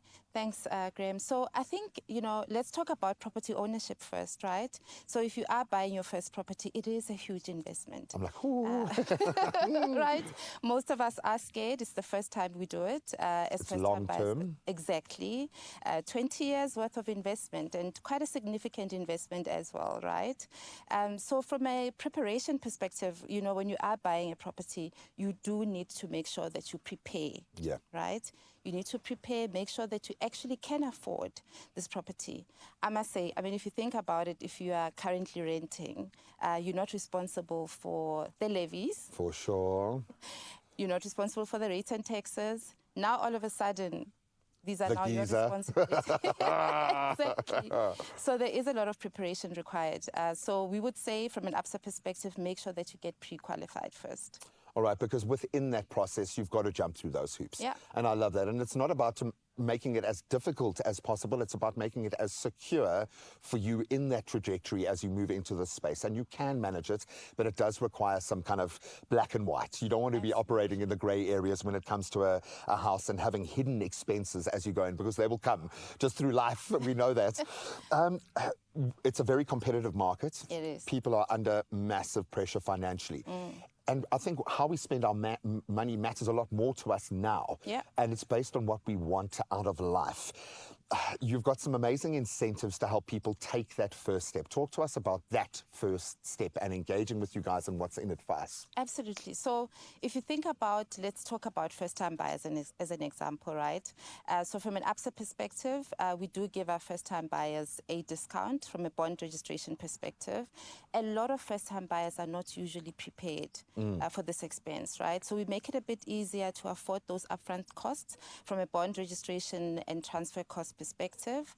And secondly, from a government perspective, there is government grant that is made available for those that earn between 3,501 and 22,000 rand. You can actually apply to get a grant of up to 169,000 rand. Wow. And that is actually used towards your, let's say, your bond registration costs, or you can put it towards your deposit towards your property. I love that. And I love, this is like connecting the dots. Right. Because we've got such a drive to get people into houses, but then we need the financial structures to be able to support that in a way that doesn't leave us absolutely with the rug being pulled out from underneath our feet 10 years from now, which we have seen in the past. So I commend you on that. We've got to now start living more sustainably so we can thrive as people. It's a bottom line. And we don't want to just be sustainable as people, but that's the framework, energy and water. And I've got to say, as a media, we are very, very quick to throw negative connotations and fill that media vacuum. But this is a space where real magic can happen now. So why has this become so much more important for you guys and for homeowners? Why should they be looking at starting this journey with that equation kind of balancing out? Thanks, Graham. And I think, at the heart of water and energy efficiency is our responsibility to make sure that we protect the climate, right? The planet that we live in. So if you think about it, there's that responsibility from a climate change perspective, our carbon emissions as households as an example. And as a bank, we feel that we need to make sure that we equip homeowners in terms of being able to afford these kind of solutions, Brilliant. right? Yeah. But really, you know, there's a cost-saving benefit. If you think about it, let's talk energy solutions. For So let's talk load shedding. We know we haven't had load shedding for a while. 100 days, I think. 100 days. But now, outside of load shedding, there's a need for us to be able to afford electricity. We know electricity tariff rates have increased over time. One needs to find a way of reducing the cost. So if you put up solar panels on your roof, Mother Nature is giving us energy. And we got the best sun in the world, apparently. From the experts that I've heard speak over the last few days, we got the sun. Africa. We got the land, we got the sun, we got the people. We are winning at the moment. Yeah. Absolutely. So it's those two things, cost saving and making sure that you reduce your carbon footprint as a household. I absolutely love that. I was going to ask you what we should be aware of when we think about the sustainable future and kind of injecting that energy efficiency, but you've ticked so many of those boxes. I'm going to say thank you for doing this at an operational level, not just as a great marketing pitch to get more clients, but because you see that long-term vision and what we all need. So you can be commended for that. I've loved working alongside your organization through this journey, and energy does play a big part, but I think at the bottom line is it's about the people behind it. So thank you so much. Hopefully this has inspired you to look at your investment slightly differently, whether you're looking to reinvest in your home in a more energy and water efficient way, or take that brave first step as a homeowner. Make sure that you are prepared, make sure that you have a long-term view, and make sure that you have the right team, i.e. ABSA and their amazing home loan department in your corner from that first step. Stories of creators, and we're inspired by them all. We invite you to write your story with us. Your story matters. ABSA. Thank you, Gray. Well, speaking of homes, it's time for another episode of Handy Heroes. And today the experts from the One Up Hardware in Strand, Cape Town, share their DIY hacks and also valuable paint tips to help make your next DIY project a resounding success. Let's have a look.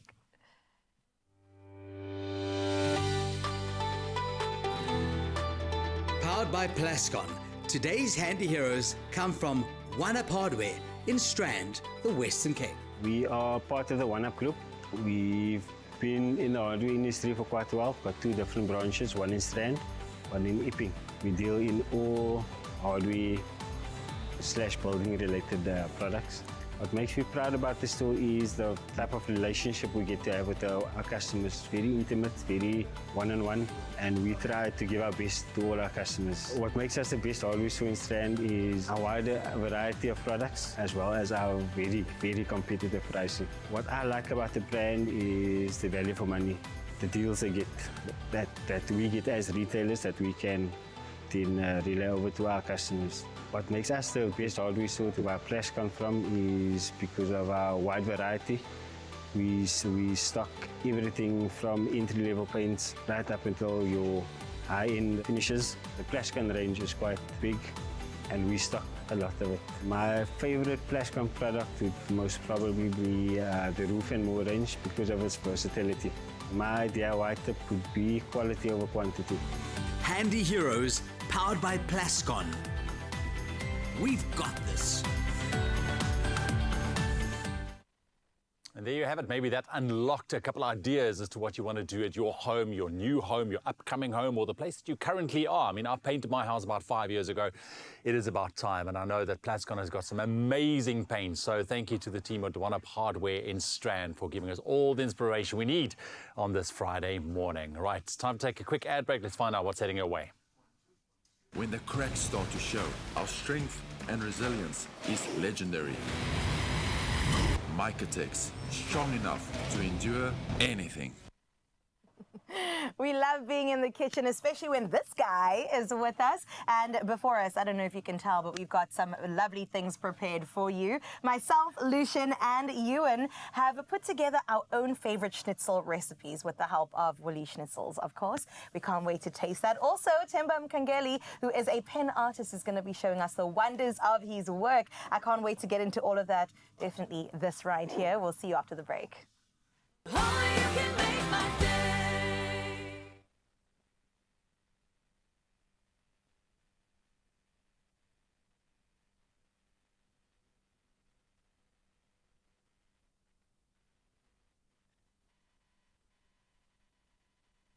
Willy Schnitzels are now available at an everyday lower price, and I'm here for it.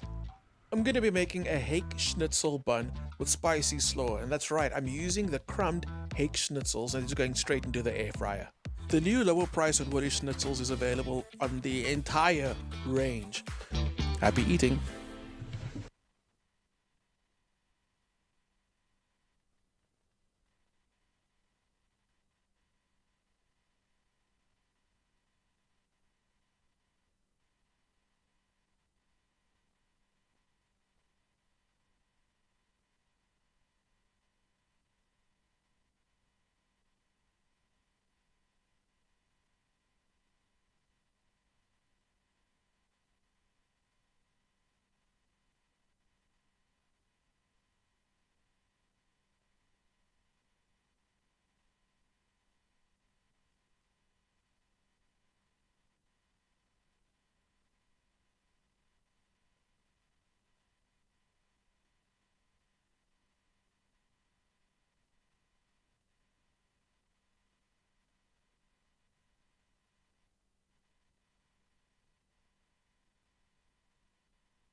It's my feel-good breakfast show. Welcome back to it. This is your Feel Good Breakfast Show Expresso right here on S3. Welcome if you've just joined us. Up next, Themba Mkangeli. He's a phenomenal artist who brings ballpoint pen specifically to absolute life in the art that he creates with the ballpoint pen. Of course, he is known for designing the new 2 Rand coin. And Themba reveals how the Big 4 Color series with 4 vibrant ink colors in one pen can inspire endless artistic possibilities. Let's quickly dive into his world. Hi, my name is Themba Mkangeli. I'm a self-taught ballpoint pen artist, original from Eastern Cape, Mthatha, but I'm based here in Cape Town, in Nyanga East. I grew up in Mthatha in a small village called Chulukuku. I used to make wire cars, play with clay, and then I got the inspiration from my brother. We used to compete with each other at school. He was gooder than me, so I want to prove a point, but no, I'm good than him. So I started from there. I didn't know what art means, so until I came to Cape Town, that's where I realized that art can take me far, and then I have to focus and keep on practicing until I decided to make art as a career. When I grew up, I didn't have money to buy like expensive material. I used what I had. At school, I used to have only pen, and then I use ballpoint pen like just to draw until I realized that I'm good.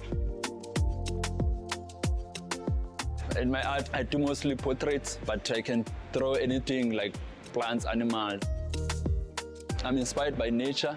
In my art, I use a lot of insects and plants. Also, I used to kill plants and insects when I was young. When I grew up, and then I learned that insects are a part of our life, and they play a huge role in our life, and they are very important. So I want also people to understand that insects are a part of our life.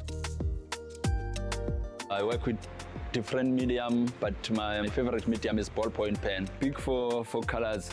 In my art, I use mostly blue, but I'm adding like my background as bright colors. So with 4 pen, it's like I'm getting 4 colors in one. So it helped me to not to buy like lots of different colors pens. So this one, it makes like life easier. Even if I walk around, carry this pen in my pocket, and then I can able to be creative and work with colors. I was approached by South African Reserve Bank to be one of the artists who designed the new upgraded coins. I did the 2-run designs and it was approved, and then it was launched last year in September. I was very excited because it was like an opportunity that I was not hoping for, but it came and then I grabbed the opportunity with both hands. As a self-taught artist, we don't expect like opportunities like that, but it was a great feeling to be part of the artist who designed the upgraded coin. It also helped me to grow bigger as an artist. This one is it's a realism style. Like we work obviously strictly from a photo, focusing on the details.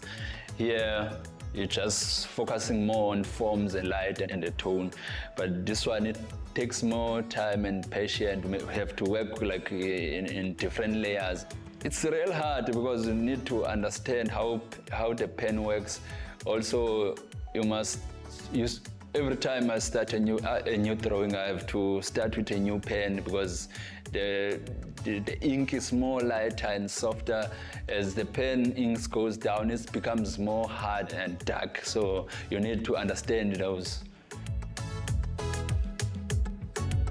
I love ballpoint pen, so I wanna stick in ballpoint pen, because that's what made me like who I am right now. So I can't leave ballpoint pen. Art is meaningful because it speaks more than words. We're not good on speaking, so it helps us to send a message like to everyone.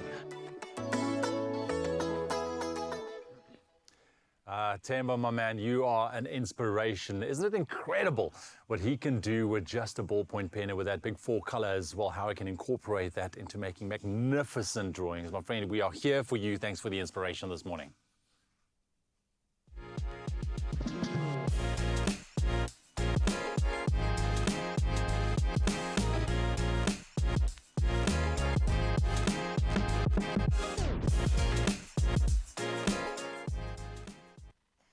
And we're back in the kitchen, baby. I've been waiting for this moment because there's so many different ways that you can truly enjoy something delicious like this one right here. Who doesn't love crumbed chicken schnitzels? Everybody loves it. And Chef Clem is here to show us just how versatile this household staple can be. And when I tell you it's a staple, I have it. Breakfast, lunch, dinner. Maybe not breakfast, but I could. You could. I could. But I mean, we're not joking. I literally had it for dinner last night, and I don't know if it's like a winter thing. I don't think so, because I feel like it's an everyday thing for a good reason. Yeah. It's so versatile, and if you've got an air fryer, even more so. And the variety of things you can come up with, next level. Yeah. So what I did was I created a social media video of me making a hake schnitzel bun. It's like kind of like it's Fish Friday, you know? Yes. So here's my reveal. Oh my. Boom, boom, boom. And it's so simple. It's all about making a quick slaw. The schnitzels go into the air fryer, pop it on a toasted bun, and you're eating and you're happy and it tastes so good. Yeah. So what actually, this bun has the bun is toasted. It's toasted. We elevated this. Hey, okay. If you don't toast your buns, there's a problem. If he doesn't toast your buns for you before he makes your burger, does he love you? Does he love you? And butter on both sides. There we go. Okay, so what's quite cool about this one, I used the Heat and Eat Portuguese buns from Woolies. They're quite small, so you can have 2 as a portion, or you can have one in a hand. Yeah, like a slider. But this is one schnitzel cut in half. I'm also a big fan of one schnitzel or one bun where the schnitzel kind of falls over like a skirt. Oh. Yeah. Like you eat it from the outside, work your way in. Yes. So that's what I did. So let's talk about what some of our, Ewan and Lucian said about how they prefer their schnitzels. Our boss is in the building. You can do the, oh wait, here come the people. Hey, there we go. Okay, Schnitzel, come in, please. Thank you, my Schnitzel. You Schnitzel are here. So Schnitzel, this is actually your cloche.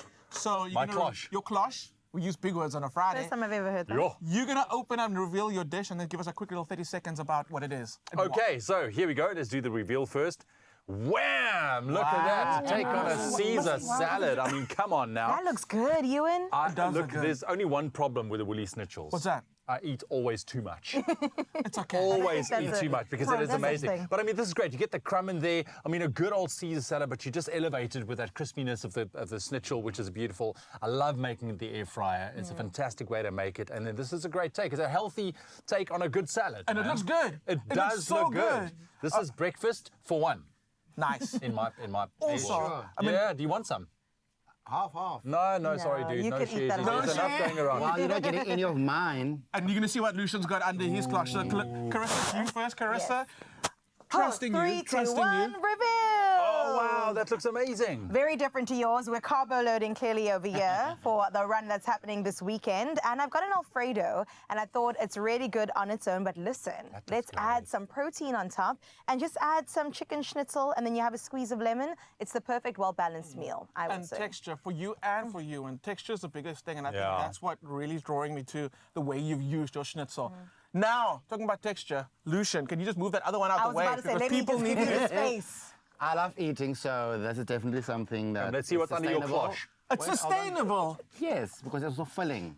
Oh, okay. Yes. Lift your cloche, Rudy. Yeah. That's against you. Okay, Lucian. No, it's not against me. Do not. We cannot. People out there ready to come for us. It's not a Gatsby. It looks amazing now. Can you talk us through it? So basically, it's some nice coleslaw that's underneath. And then obviously the strips that is literally cut up in pieces with a beautiful. Sorry. My control room. So I made this from solar panels. No solar panels were harmed in the making of the sandwich. And some Thank you. sauce. Talk us through the sauce, yeah. Wow, buddy. It's literally like a holiday sauce from Yum. all literally ingredients from Woolworths and added with a jalapeno sauce. It's liquor, man. It's liquor. Can we go halfies? Now you see when I go halfies. I'll go it's halfies a now. I just wanted to no see what you have chant. first. I just chant. Okay, we also. That's a no. There we go. So let's talk about it. So we got Ewan's amazing Caesar salad. We've got my hake buns, Carissa's Alfredo, and Lucian, what do you call that? Sublution. Sublution. So what we're going to ask you to do now, go to social media, go and find the post for the schnitzels, and we want to ask you, let us know which one of these you want to try first. I don't know. It looks interesting. What? Sorry? Control room says, Lucian, you need to take a bite of your sandwich, please. Yeah. Control room said. Control room said. I can hear that. I think you should. Well, I'm going to dig Afterwards, into I mine. don't I don't know. know about you. I'll do it. I'll do. Lucian, gonna have a bite of the sandwich? Yes, can I pass it over? You're going to go first. Okay. It's a big How one. do I do? Am I supposed to cut it? Oh, Yes. Okay, we cut it. You can cut that, Clem. Okay. Okay, Lucian. I'm a You and I'm going to go in here. I must say, my salad's amazing. Really? Really, it's. Look, it's the best looking salad I've seen in a very long time. It really is good. Salads don't usually get me excited, but that's You go different. first? Okay, go, Clem. Let's see. Small bite, right? No. Oh. You're having the sublution. The jalapeno, olives, coleslaw, and the strips. It comes together nicely. Sublution. Sublution is the solution. And It's the chicken amazing. king. It's so good. Now, Very, very good. What's the rating, Clem? 10. 10 out of 10. Yeah. Almost 15. Who's trying my Alfredo? Okay, I'll do it. It's got some chili crunch on top as well. I'm going to do a little bit of chili. Yes. And I'm going Squeeze of lemon. Oh, with the lemon. Chili crunch is the best. That looks amazing. Yeah, thank you. Sorry, I squirted. Again. Okay, here we go. The plate's there, Carissa, not there. See, pasta on screen is always a mission. You got this. I've got this. You do. But wait, there we go. Oh, I just wanted to show how delicious this looks. He's But I've got it. Italian. Go. I knew it. Actually, bite is delicious now. The addition of the chili is amazing. It is. It adds another level to it. It's like the flavors hit you in stages. That's amazing. Yes, that's a sign of a I good love dish. that. That's a 10 out of 10. Oh, is it? 100%. Yeah. 100%. Lucian, 1 for 1. Okay, Lucian, yeah, I've sorry. created a bite for you. Okay, what? You I'll want put a little bit of lemon on interesting it. salad. Love this. Come. While Lucian's taking his Yes, bite, my salad. we've used the hake on the one end, and then the three of you have used chicken. Yes. That's good. What's pretty cool is you can use the entire range with any of these dishes. We can go for the pork, the crumb pork, the barbecue. Barbecue chicken schnitzel I had for dinner last night is absolutely amazing. We should have the normal chicken, the pork, the turkey, the gluten-free. Any of these dishes will work with any of those, which I absolutely love. So if you're looking for reasons, if you're looking for solutions for dinner tonight, you have 4. Yeah. Right in You front see, of I you. just want to apologize to you, our viewers out there, because we are deliberately stretching out this segment here because it really is so delicious and we want to just make you a little bit jealous early in the morning. So we still need to do Clems. We do. Oh, Lucian, what are we going to do this together? Yeah. Let's do this together. Oh, no. Why must you cut it? You don't have You're going halvies, Because halvesies. One bite sandwiches, guy. Okay. What's it called, Clem? It's called a hake Schnitzel slider. Oh, okay. Hey, That's it. Schnitzel slider with some coleslaw. This looks The coleslaw lovely. adds so much color to it as well. And crunch, and crunch. And like a little bit of tanginess and freshness, yeah. Right. Okay, on 3. You got to cheers your ready? food. Yeah. Get the technical out the way It's there. like his hair, like to get out of my neck. Okay, 1, Big 2, bite. 3. Ooh. Look, I'm all about buns being like nice and messy and saucy. Food that like you gotta like move around so it doesn't get all over you. Yeah. This is the sandwich. Look at the two of them. Mumbling They're to each living other. their best lives. Carry on. We'll continue. You guys carry on there. Well, you, of course, can find these delicious I'm gonna finish recipes it. on expressoshow.com. You have so many options for your Friday night dinner. So head over to our social media pages and let us know how you would like to enjoy your Woolies and then also take it into your homes, okay? It's the iconic chicken schnitzel. And, of course, you can shop the only schnitzel to choose at Woolworths, now available at new lower prices. You can get them in store, you can get them online, and you can get them on the app. Happy eating! Now, of course, we're talking winter essentials after the break, and I don't know if it's just our show, but yes, coffee is a winter essential, and Jacobs have come in hard this season with some incredible new flavor variations.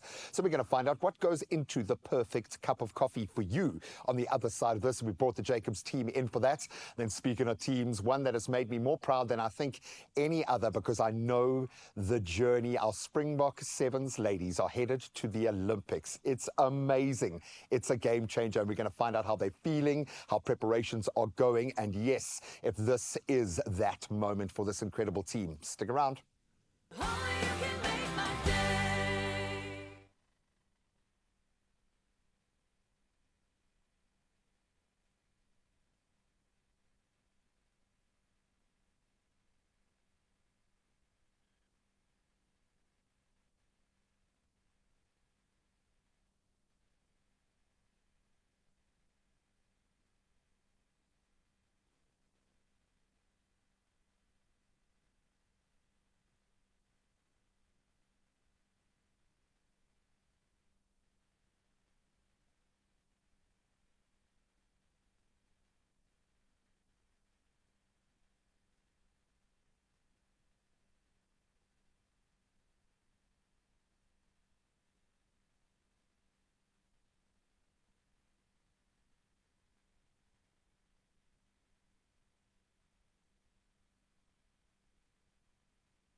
It's my feel-good breakfast show. Oh, we love us a warm cup of coffee. Welcome back. I know it's the foot of the weekend. Hopefully you're going to be snuggling up if the weather is cold with the person that you love and, of course, the coffee that you love. And Jacobs have introduced some players onto the field that are making their mark in a big way. And we're going to chat now to, I think, someone who is probably even more passionate about coffee than I am. And I never thought I would find such a person, the senior brand manager at Jacobs Coffee, very proudly representing Domain Reitenbach. Thank you so much for joining us this morning.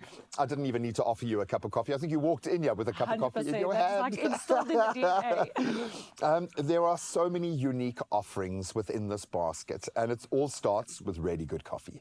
It starts with that first beautiful sip, but you've now opened up the range beautifully. So let's start with what's got you most excited about where Jacobs is right now.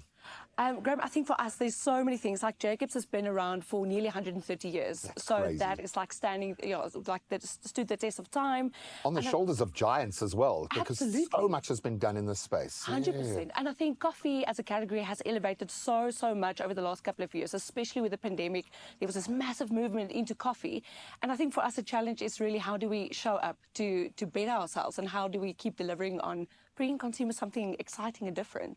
And that's quite a difficult prospect because we like what we like. 100%. And I think South Africans especially, we almost take it like personally if something changes in a product range and we're like, hang on a minute, no one asked me if I like salted caramel. Or we've obviously done a deep dive with some of the flavor variations. I love it. I'm not a sweet tooth, so I like these undertones, especially with the whole nut, the Cadbury, beautiful balance. How did you guys go about finding that true north with these flavors? How do you even, where do you begin? Where do you begin? I think for Jacobs, we've had such a long-standing partnership with Mondelez and Cadbury. So inevitably, there was this opportunity, like, let's bring these two powerhouse brands together and bring consumers, because everyone, listen, especially in South Africa, but globally, love chocolate, love coffee. So there was a lot of extensive research and development that went into it. So from our teams globally, the Mondelez team globally. But what we found of the perfect marriage between coffee and chocolate is a mocha, traditional mocha. For sure. And then also looking at, in their staple, from a Cadbury side, like what is the key drivers and the key flavors that consumers really love. So the whole nut is absolutely one of their top performing chocolate slabs. It's beautiful. Well, it's my favorite. It's lovely. incredible. So for us, that was such a good fit and such an obvious decision. And then South Africans do love like very sweet, indulging products. A treat. And a treat. A Absolutely. treat, yeah. And the caramello chocolate in their staple was just such like a perfect tick box for us to bring a variety, but really deliver on like the sweetness, the nuttiness, and then the traditional mocha. And all with a very robust aromatic coffee experience. And I say the word experience because I've got to really appreciate every sip. So when I take a sip, it's a TV sip, and I'm sitting on like yesterday, a beautiful trout farm in Lanseria, soaking up the moment. And I realized this is my gateway into the moment. It's become that. And it doesn't start with a taste. It starts with the smell. When you open one of the sachets. My cameraman yesterday was like, oh, like, buddy, be live here, buddy. Just like, slow down. But why is it so important to get that full circle right of flavor, of smell, of experience? Why is this such a powerful thing? 100%, Graham. I think you touched so beautifully on it. And I think for us, the smell and the taste essentially is not just about that, but it's being the catalyst to really get people to stop and get them outside of that like autopilot mode and really pause and have a moment and appreciate the small things that really goes around around you. And that drives it because you smell it, you taste it, and you're like, oh, wow, let's take this moment to appreciate what's around us. And in my world, you'd be amazed. I could be sitting here, but like, for instance, about to interview the Springbok Sevens team. I'm so passionate about it. This is a moment for me. Absolutely. Stop. Yeah. Take it on board. Just Take it in. appreciate where you are. And also, I think a lot of us, when we've got a fast-paced life, your rhythm kind of needs that on-off. And coffee provides us that. It just allows us to step off the conveyor belt and back onto the conveyor belt again. Can I be really, really mean here and ask you what your favorite is? My favorite. I know it's like asking you what your favorite child is. I get that, but because the joy here is everyone can now have their favorite 100%. personal choice. And which one do you essentially gravitate towards? I think for me, the Cadbury mocha, just the stock standard, because I'm not too much of a sweet tooth, but it gives you just that hint of sweetness, so it's not overpowering. Like a grown-up hot chocolate. Absolutely, absolutely. So I definitely gravitate more towards the Cadbury mocha, but on occasion I do love indulging in the caramel every now and again, like it as a sweet treat, just a little bit more And sweetness. you'll often see on the show, because I'll often be given a cup and I won't know which one it is or what it is, and then someone else will be talking and you'll just watch my face going, punctuating everything they're saying. maybe you've been able to put your finger on it as a brand exercise, because I'm struggling to understand, and not in a negative way, the market share and the dominance of Jacobs in this space. How you've been able to find that balance of accessibility and quality, because you do stand apart, and people will go to Jacobs, even in the instant space, they'll go to Jacobs because it's 100%. It's the rung above.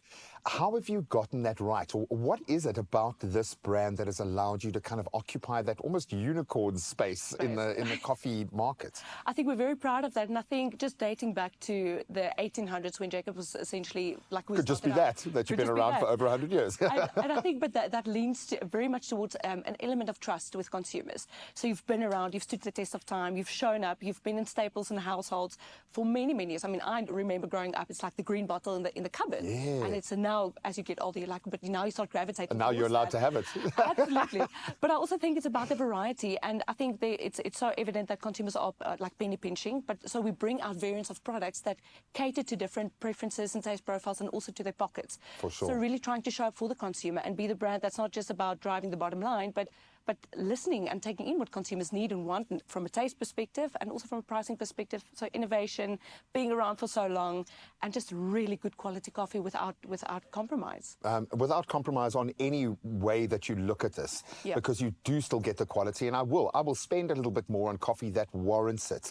But I love the fact that you've figured it out. If the coffee is good, if the consumer is happy, the money will come. It doesn't work the other way round. Yes. Absolutely brilliant. Well, thank you on behalf of the 20,000 cups of Jacobs coffee that I've very, very happily had on live TV. Thank you for going to the degree that you do to, as you said, and I love that, show up for your customer. Yes. You show up for us every day. I'm going to cheers you. Thank you so much. And I think this is echoed by coffee drinkers, whether you're a coffee snob, whether you're a coffee addict like me, or just someone who, yes, needs that kickstart at the start of the day.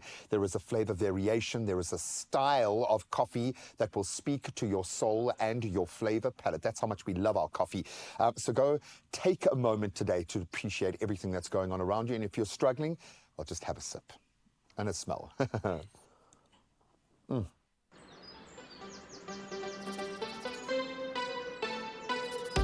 Find your wonderful. Jacobs, Wunderbar.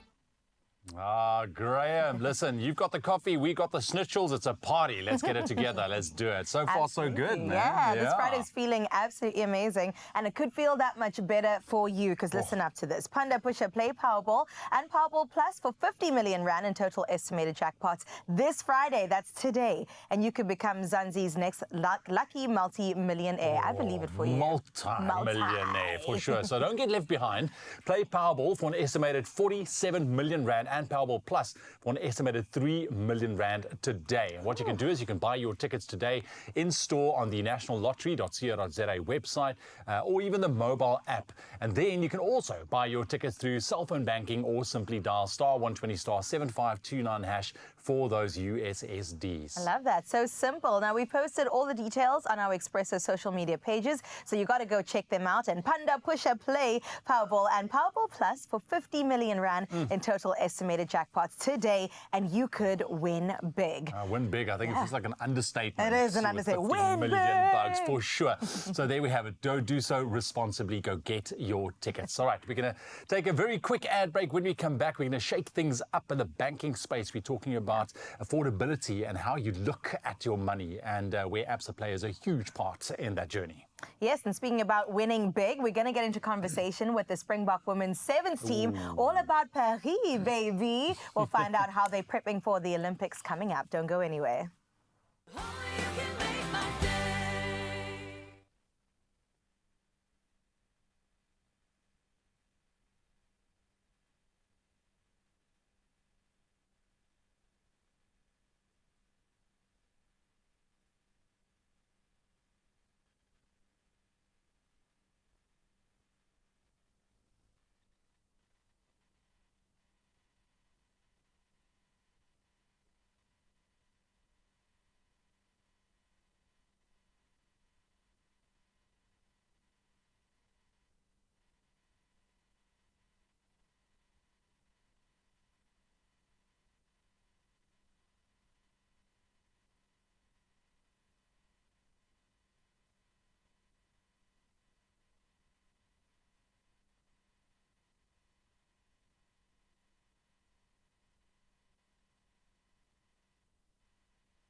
It's my feel-good breakfast show. If you are an ABSA customer, then you are in for a treat this morning. Have you heard about Ultimate Banking? It is not just a banking solution, it is a game changer. Imagine receiving 34 incredible benefits all bundled up in one neat package and at a single fee. This service is shaking things up and offering South Africans like us the ultimate in banking convenience and value. Let's dive into why switching to Ultimate Banking might just be the best financial solution you make today. Here to chat with us, we have Maureen Uluma. I'm at a very important part of my life where finances becoming a priority has become a necessity, and I'm always excited to hear more about these. Can you tell us exactly what Ultimate Banking is? So it is a comprehensive banking CVP that we have put together from an ABSA perspective. It is an integrated banking solution that gives you access to a wealth of experiences from a banking perspective. It is personalized and it tells your individual story. You are able to do a lot with the solution that we have put together. So within the proposition that we currently have, you get access to a credit card that you do not have to pay a monthly fee for. You have what we call a balance booster. That booster is a rainy day facility, credit facility for those mid-month top-ups, that comes free as part of the proposition. Then you have what we call a savings booster, which is a best in the market, currently offering an interest rate of more than 7%. You will not get that on your current account anywhere else in the industry. And to top it up, we have life insurance in that facility for up to 100,000 rand that you do not have to pay for as a customer. So it is really a wealth of banking experiences that have been packaged to give you access to financial solutions for the individual.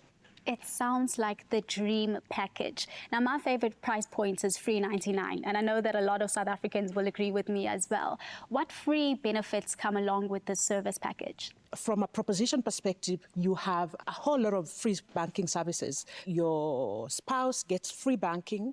Your children, we do not count the number. The world is your oyster. Go have many of them, and they all bank for free. For students, it is free banking. And if you are an avid traveler, it's even more better because you get access to free lounge access. And we have travel insurance for up to 3 million in that facility for free. You are not paying for that. It is incorporated in your monthly banking fee. One fee and you get everything. Oh, this sounds so ideal. I look so forward to this. How does Ultimate Banking compare to other services that are available on the market? We have designed the service in such a way that there are two options. So you get the Ultimate and Ultimate Plus. The Ultimate goes for 98 Rand. Ultimate Plus goes for 220 Rand. We have the Sharia-compliant versions of the 98 Rand and the 220 Rand, and we have a component that we have included there for our prosperity customers. This is our senior customers, aged 55 and above. So they are able to get banking for leaving a certain amount of balance in their accounts. And what we did from an Ultimate Banking, from a comparative perspective, is that we asked customers what they want to see in a fully encompassed banking proposition. They gave us the feedback, and we have incorporated that in the wealth of 34 free premiums or propositions that we have on the CVP. Oh, sounds incredible, and I am fully sold. Thank you for joining us this morning, Maureen. Thank you, Ayanda. Whether you're looking to streamline your finances, enjoy exclusive travel perks, or secure your family's future, the Ultimate Banking Plan from ABSA has you covered. Take your next step towards achieving banking convenience by visiting ABSA's website or visiting your nearest branch to discover how Ultimate Banking can transform your banking experience. There are stories of dreamers, and we're inspired by them all. We invite you to write your story with us. Your story matters. ABSA. Thank you so much, Ayanda. All right, let's take a look at social media very quickly. And this was our post this morning. Of course, tomorrow we get that RWC Rugby World Cup 2023 redo always, as the Boks will take on Ireland at Loftus. It's going to be an epic match. And you can see the excitement there on Carissa's face. She cannot wait for this. What are your score predictions, and who will you have your eye on to do some damage on the field? So we want those score predictions from you. Let's see what you guys are saying. Khotso says, good morning, Expresso team. good morning to you. I say Bokke will take this 14-12. It's going to be a firing game, that's for sure. Go Bokke, thank you very much. Then we have Kaylin coming through. She says good morning. Good morning to you, Kaylin. Carol Thomas says the Irish will need more than luck this time around. Nail-biting game. SA 17, Ireland 12. All right, we'll take that one to the bank. Thank you very much. Vivian says South Africa 17-15 for Ireland. And Natalie says Bokke 23 and Ireland 17. Andre Pollard will bring his A game for sure. We're looking forward to that. But it is interesting about those score predictions. Like Lorenzo also said, I mean, he also predicted like a 3-point difference. It seems that we are all kind of in consensus with regards to what's going to go down. But the Bokke, come on, boykies, you've got this. Carissa, what's your prediction? What are you thinking? A little bit of sports last year, and this might be a bit high, but 27-33, is that a possibility? It's most certainly a possibility if it's in favor of the Boks, for sure. I'm thinking 22-19. That's what I'm thinking. I'm feeling it, but I think they're going to do well, and I can't wait to see Siya Kolisi and especially Andre Pollard and Kwagga back in action on the field. It's going to be an epic match. So get the biltong, get the snacks, get the firewood, get whatever you need ready, and get your friends around, and let's enjoy the game. Come on, go Bokke. All right, let's get our last round of news, sports and weather for this Friday. Just got moments before we hit 8 o'clock, and let's check in with your final news for this morning. We get started with national news. Now, just a day after being sworn in, the new Minister of Home Affairs, Dr. Leon Schreiber, has extended the temporary concession for foreign nationals who are currently awaiting the outcome of visa waiver and appeal applications. The extension safeguards applicants, including those who are contributing to South Africa through their scarce skills from suffering adverse consequences or being erroneously declared undesirable while they await the outcome of applications submitted to the department. The processing of some of these applications has been delayed as the department works on reducing backlogs. A large clinical trial in South Africa and Uganda has shown that a twice-yearly injection of a new drug provides young women with total protection against HIV infection. The trial tested whether the 6-monthly injection of lenacapavir would provide better protection against HIV infection than 2 other pills, which need to be taken daily. A University of Cape Town professor of medicine, Linda Gale Becker, says the breakthrough brings great hope that a proven highly effective prevention tool to protect people from HIV has now been developed. Some 8 million people in South Africa are living with HIV. Moving on to international news, 25 soldiers, including 2 captains of the Democratic Republic of Congo's army, or the DRC, have been sentenced to death for fleeing battles against the notorious M23 rebels in the east of the country. They were also convicted of theft by a military tribunal for stealing goods from shops in a nearby village after abandoning their positions. In March, the DRC government lifted a moratorium in place for more than 20 years on the death penalty being carried out, after the Minister of Justice cited the need to remove traitors from the army. Israeli Prime Minister Benjamin Netanyahu told U.S. President Joe Biden yesterday that he had decided to send a delegation to resume stalled negotiations on a hostage release deal with Hamas. The Israeli response to the Hamas proposal, submitted via mediators, was marked in contrast to past instances during the nearly 9-month war in Gaza, when Israel had said the conditions mentioned by Hamas weren't acceptable. It's reported that the head of Israel's Mossad intelligence agency would lead the Israeli delegation to the talks. And we close off news at this hour with this one, where the city of Cape Town's firefighters have teamed up with DKMS, an international NGO, formerly the Sunflower Fund, to combat blood cancer and blood disorders by recruiting stem cell donors.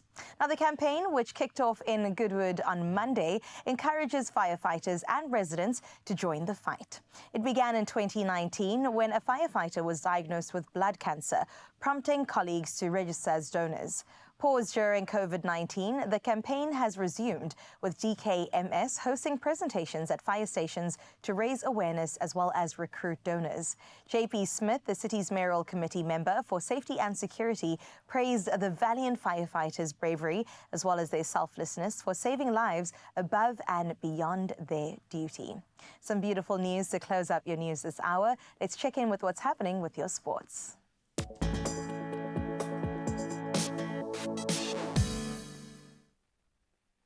Thank you so much, Carissa. Let's quickly take a last look at the major sports stories going into this Friday and the weekend, starting with football news. Bafana face South Sudan, Congo and Uganda, and that's in their 2025 Africa Cup of Nations qualifiers, while Nigeria will meet Rwanda, Libya and Benin.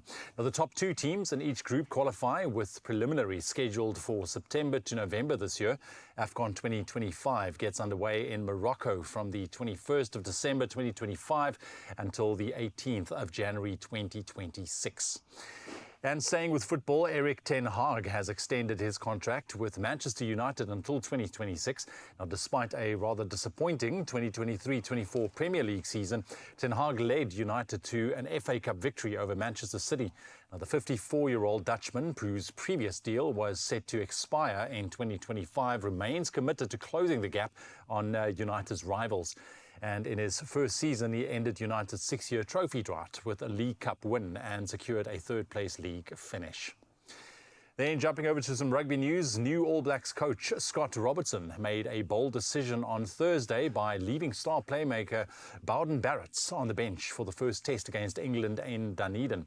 Now, Barrett, who spent most of 2024 playing in Japan, was named among the replacements, with Damien McKenzie chosen at fly half for Saturday's series opener. And we'll end up on tennis. Novak Djokovic advanced to the Wimbledon third round, overcoming British wildcard Jacob Fernley 6-3, 6-4, 5-7, 7-5.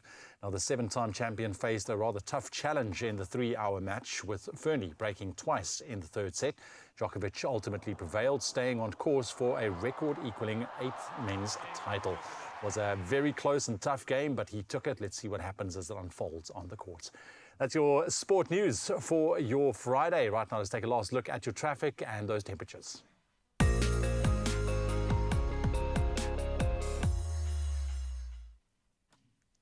Thank you, Ewan. Let's have a peek at what's happening in your traffic. Well, in Cape Town, there are roadworks taking place on the N1 outbound before Klapmitz. The right lane is closed, causing heavy congestion and delays. Do allow for added travel time to your journey, as well as maintaining a safe following distance. Well, that's where we close up your roads. Let's have a look at your weather.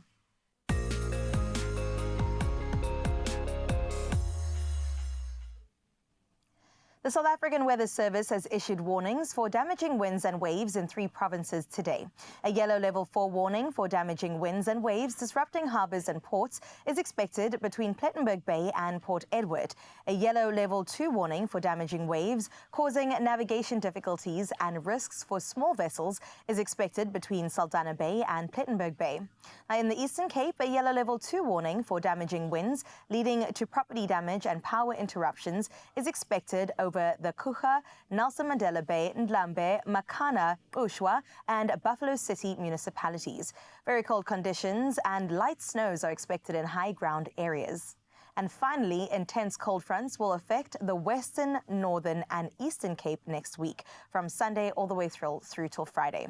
Heavy rainfall, very strong coastal and interior winds, as well as extremely high or rough seas rather, are anticipated. Now, before we close up your weather, we have to have a look at your sunrise view of this hour. And straight out of Jersey, look at this. Johannes sent this beautiful morning view through to us, and that is one if I've ever seen it. A beautiful start to our morning as well as yours, Johannes. Thank you so much for sending that through. And you can continue sharing your morning views with us on 0634088863. We've had some beautiful ones this morning. Let's see how well you do. Let's have a look at your final temperatures for this morning.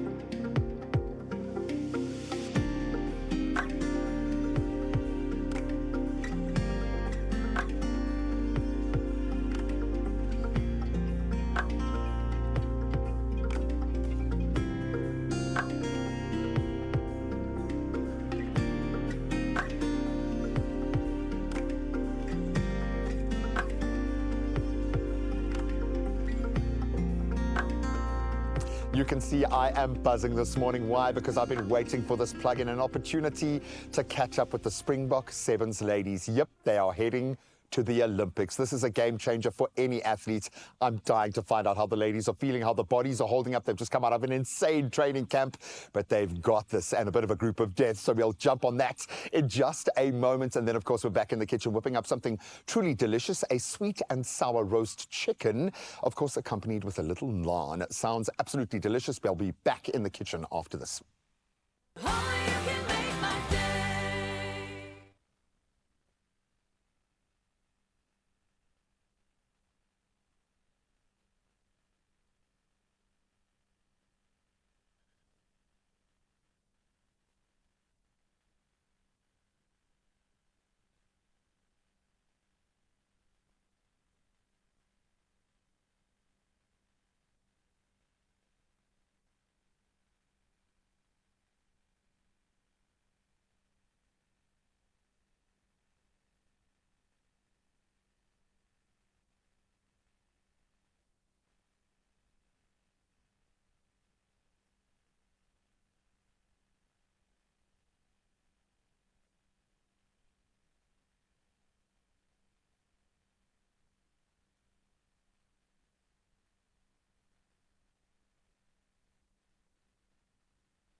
It's my feel-good breakfast show.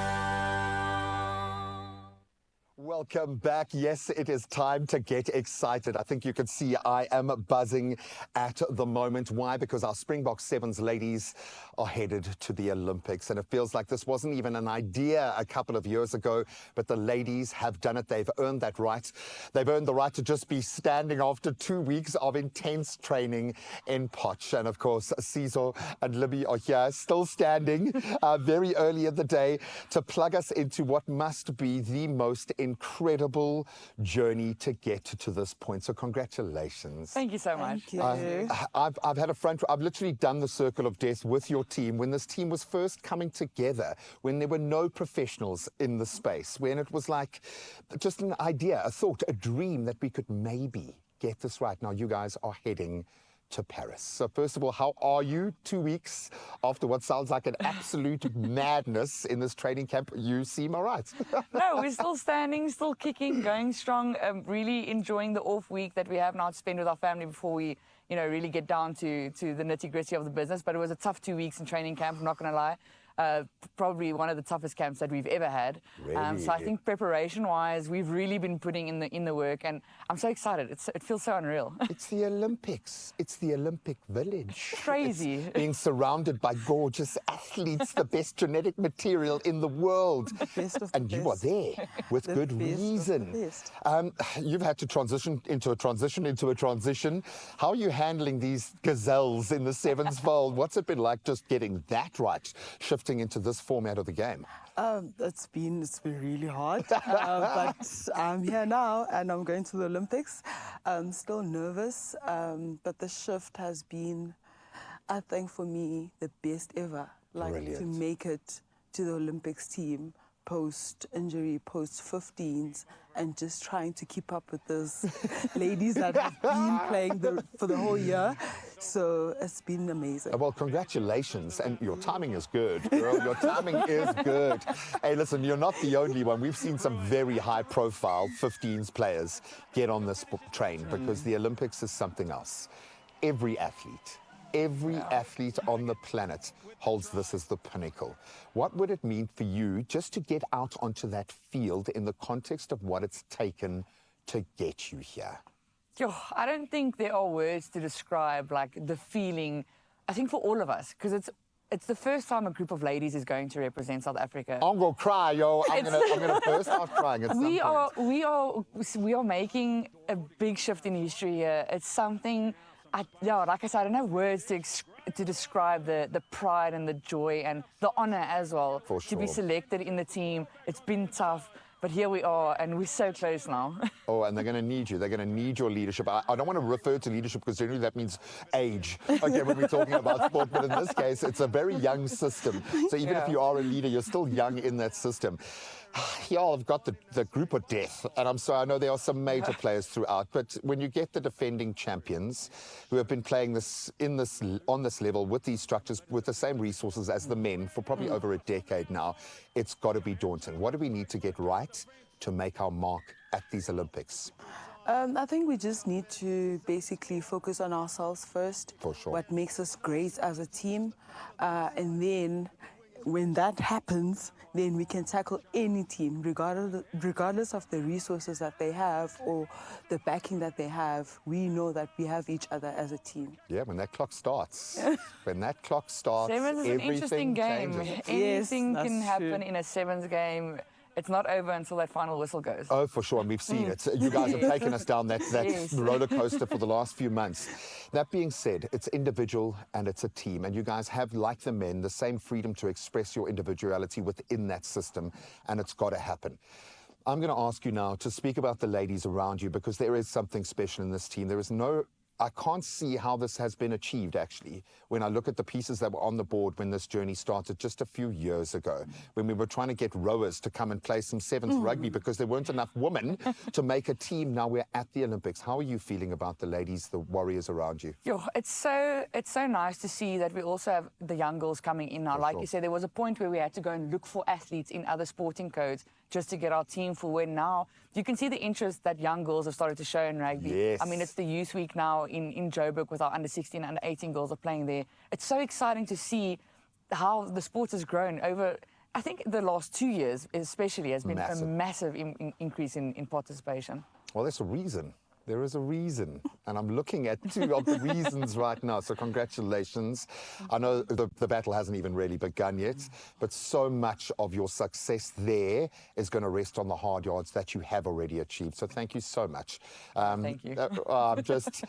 I'm starting to now fully understand just how big this is, and I don't think any of us can put it into words, because it's going to be a game changer, because no one from South Africa, no woman has done what you are going to do. So thank you so much for being so proud and awesome and amazing. It's going to be a very special moment. It's going to be a great challenge, one of the greatest, I think, that any of these players have ever faced. But that's why you get in the game. So support, show some love, watch the games on TV, support the ladies as much as you can, because there is an Olympic story unfolding that has never happened before, and once again it's got a South African connection, and we are here for that. Good luck, ladies. Thank you very much.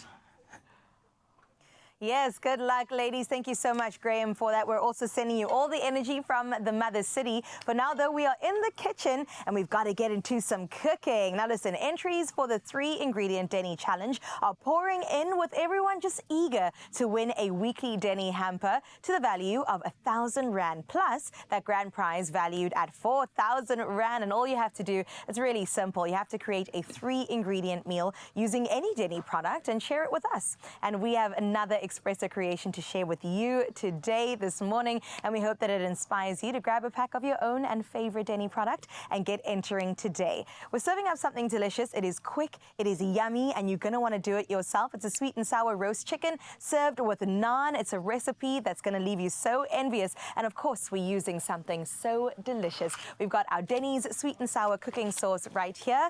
And we've got our chef. I don't know if you've met him before, but he's wonderful. Hi. And his Yes, name is Ewan Stradom.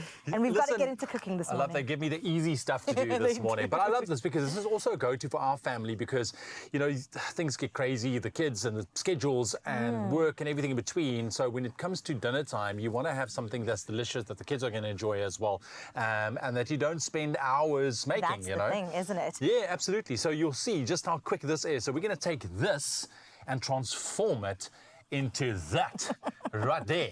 As you can see, I mean, who wouldn't want that? Yeah, right? so special, so easy, so Okay. quick and delicious. I think that's the most important thing Yeah. as well. We don't want to waste time in the kitchen because we've got we kids don't. to spend time with, a man to spend time with, things to do. So first, I'm just going to brown the chicken here a little bit. Yes, please All do that. So you can see we went for a nice chunky chicken cut here. You can do it a little bit finer as well. And one of my favorite things is that you don't even have to add any sort of flavor because everything is right in its That's the pack, thing, right? and we love that because there's no MSG, there's no added preservatives in there. So, you know, it really is a good option for a good dinner. All right. It also heats in 10 minutes. The chicken might take what, like 15? Yeah, look, you just want to quickly brown it a little bit, Yeah. and you know, you and I can sit and chat, and, you know, whatever. I mean, this is that's what I'm saying. This is so easy. I mean, you can really even get the kids involved. You could, actually, and I'm sure they would find this so much fun because it's literally 2 steps. All you have to do, cut up your chicken, get a browning on it so that it gets delicious and locks in the flavor as well as the moisture. That's and then we it. want to throw in our sauce. And there's so many different flavors you could actually go for along with the naan, as you can right? see there, We've I mean, got, you can for really example, a creamy mushroom. We've also got a bolognese sauce, which is a pasta sauce. But Yes. today we're going to do the cooking sauce with our meat. You could probably also substitute chicken for something else. Absolutely. I mean, for sure. But I mean, I Some like pork, chicken. maybe? Chicken is like the go-to. Some Yeah. pork, yeah. Sweet and sour pork. Imagine, You yes, know what what I'm I'm saying? So definitely. But I mean, this for all intents and purposes, I mean, Yeah. chicken is like what the kids will gravitate to. It's what they will enjoy. Yes. What they used to, Yeah, I it's a suppose, as foolproof well. recipe. And it's good protein. We love a good protein. Most so there we have it. importantly, well, the sauce also works as a great marinade, which is fantastic Yes. for the meat, resulting in more intense flavor. And I love that because you can prep it the day before. I think there's a huge thing going around right now with meal prep Yeah. in order to save time because we're so time poor and we definitely want to focus on that. Absolutely. As soon as your meat's ready, let me know and I'll pour in our sauce. right. No, for I feel sure. like you could also serve this with like steamed rice. Steamed rice is amazing. We would normally eat it with steamed rice as Yeah. a family, which is really nice. But I love the addition of a naan, a garlic naan, A garlic at that naan as in well, particular. which is really nice. I mean, like we said, I mean, look at all the ingredients that we are using here to create this dish. So many. So many, many. you know. So which means that your kitchen won't look like an explosion. Yeah, you know, because when you that's cook probably this the meal. worst part, having to wash the dishes after you've made a delicious meal. Am I right? Exactly. All right, I think Are it's you ready? about that time. Yes. And now we want We're the going chicken to in. infuse with our sweet and sour sauce. What's crazy is that they say this serves Oh. 4, but I mean, I could eat this just me and my Yeah? man, You think? the 2 of us. Just yeah. the 2 of you? Just the 2 of us. Maybe a little bit of leftovers for breakfast. Who knows? Maybe. Lunch for work. After the seconds, I don't know, because you're going to want seconds. You're going to want more and more. And there you get it. Immediately when it hits the heat of the pan, you get all those beautiful flavors, and that sweet and sour really comes through. I mean, Delicious. Can you smell that too? I mean, this is so easy. I mean, I'm just basting it. I mean, I'm literally standing with one hand in my pocket. I don't need to multitask at all. I've never seen a more casual chef in my life, I'm not going to Because lie. we're keeping it chill. You know, it's Friday. Yeah. What's a great thing is that you can also take the chicken out the fridge at least 15 to 20 minutes before, just to have that more even cook. Because I feel like there's nothing worse than getting your meal ready, you sitting down, cutting through, and then salmonella. The chicken's just raw on the inside. You make it sound so appetizing. Lovely. You can't have medium rare chicken. No. That's all I'm saying, No, okay? no. Well, if you are also pressed for time, you can cook the chicken immediately once the oven is hot. And then you can also use leftover chicken, you know, in order to put this together. All different ways that you can save on time and also spend more quality time with your children and the people around you. For Imagine sure. you do this, right? And before you cook your chicken and you shred it. Yeah. Lovely. And you put the sauce and you put it on a fresh bun. Oh, Oh, I mean, pulled come pork now. or pulled chicken sandwich. I keep going to pork. That's my problem. I Absolutely. do So love listen, some pork. if you want this recipe, if you want to make it yourself this weekend, maybe for a Friday night meal, it's on our website, expressoshow.com. All the steps are there on how to make it, and you can choose sweet and sour. We have, like we said, the creamy mushroom for you as well, And which is also a bolognese. great one. There's the bolognese if you feel like the pasta, but what's nice about your Denny sauces is that it is really convenient, and that is what we're after nowadays, want ons is so besig Absolutely. in ons daaglikse lewens, and that is why we are here now and showing you nice and easy recipe. So yes, cook this through nicely up until the chicken's done. The sauce is going to thicken up a bit, and you scoop it out, serve it with that garlic naan. Whether you want to make it yourself or want to go buy it, it's up to you. Absolutely. And listen, we did just use 2 ingredients, not even 3 today, but you can enter the Denny 3-ingredient challenge and stand a chance to win an 8-piece cast iron cookware set to the value of 4,000 Rand. Plus, of course, there's weekly Denny hampers to the value of 1,000 Rand each. To enter, all you have to do is simply create a 3-ingredient meal using any Denny product, then submit the recipe. You can do it in a photo or a video on Facebook or Instagram. Just find us on our socials, and entries can also be submitted via DM by commenting on a Denny post or by tagging at Denny Mushrooms, right? At Denny Mushrooms. You've got that. Don't forget to use that hashtag Denny Deliciousness in all of your posts. Now, entries do close on 11th of August 2024, and all of our T's and C's can be found on denny.co.za. Wow. Waft that smell in. Oh, it smells Jeez. so good. I mean, that was such a lot of talking. I made this entire dish just by that. Let me get us a fork quickly. Yes. I think we should taste it. Do you want to taste it with the naan? That's why I'm getting you a fork. Oh, You see? yes. We can do whatever. So that is chilling. I'm going to give you... My goodness, we have been spoiled for choice I know. with We've food had so this many morning. good things Yeah, today. give us just break a naan there. Let's break some too. bread. I'm just going to go on the... Break some bread here. Okay. I'm not going to do this whole thing. This is for you. Oh, is it for me? Yes. We're sharing. We've got so many good things still to come as we indulge in this goodness in our mouths right now. You and have the first bite, please. The Friday dance is coming up. Not only that, to get you hyped today, we're also taking care of your skin, okay? Zatobe is going to be joining us, and we're going to get into conversation around K-beauty and getting that glow on. I can't wait for it. Shall I do a bite? You I should. think so. You should. This is amazing. Mm.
It's my feel-good breakfast show.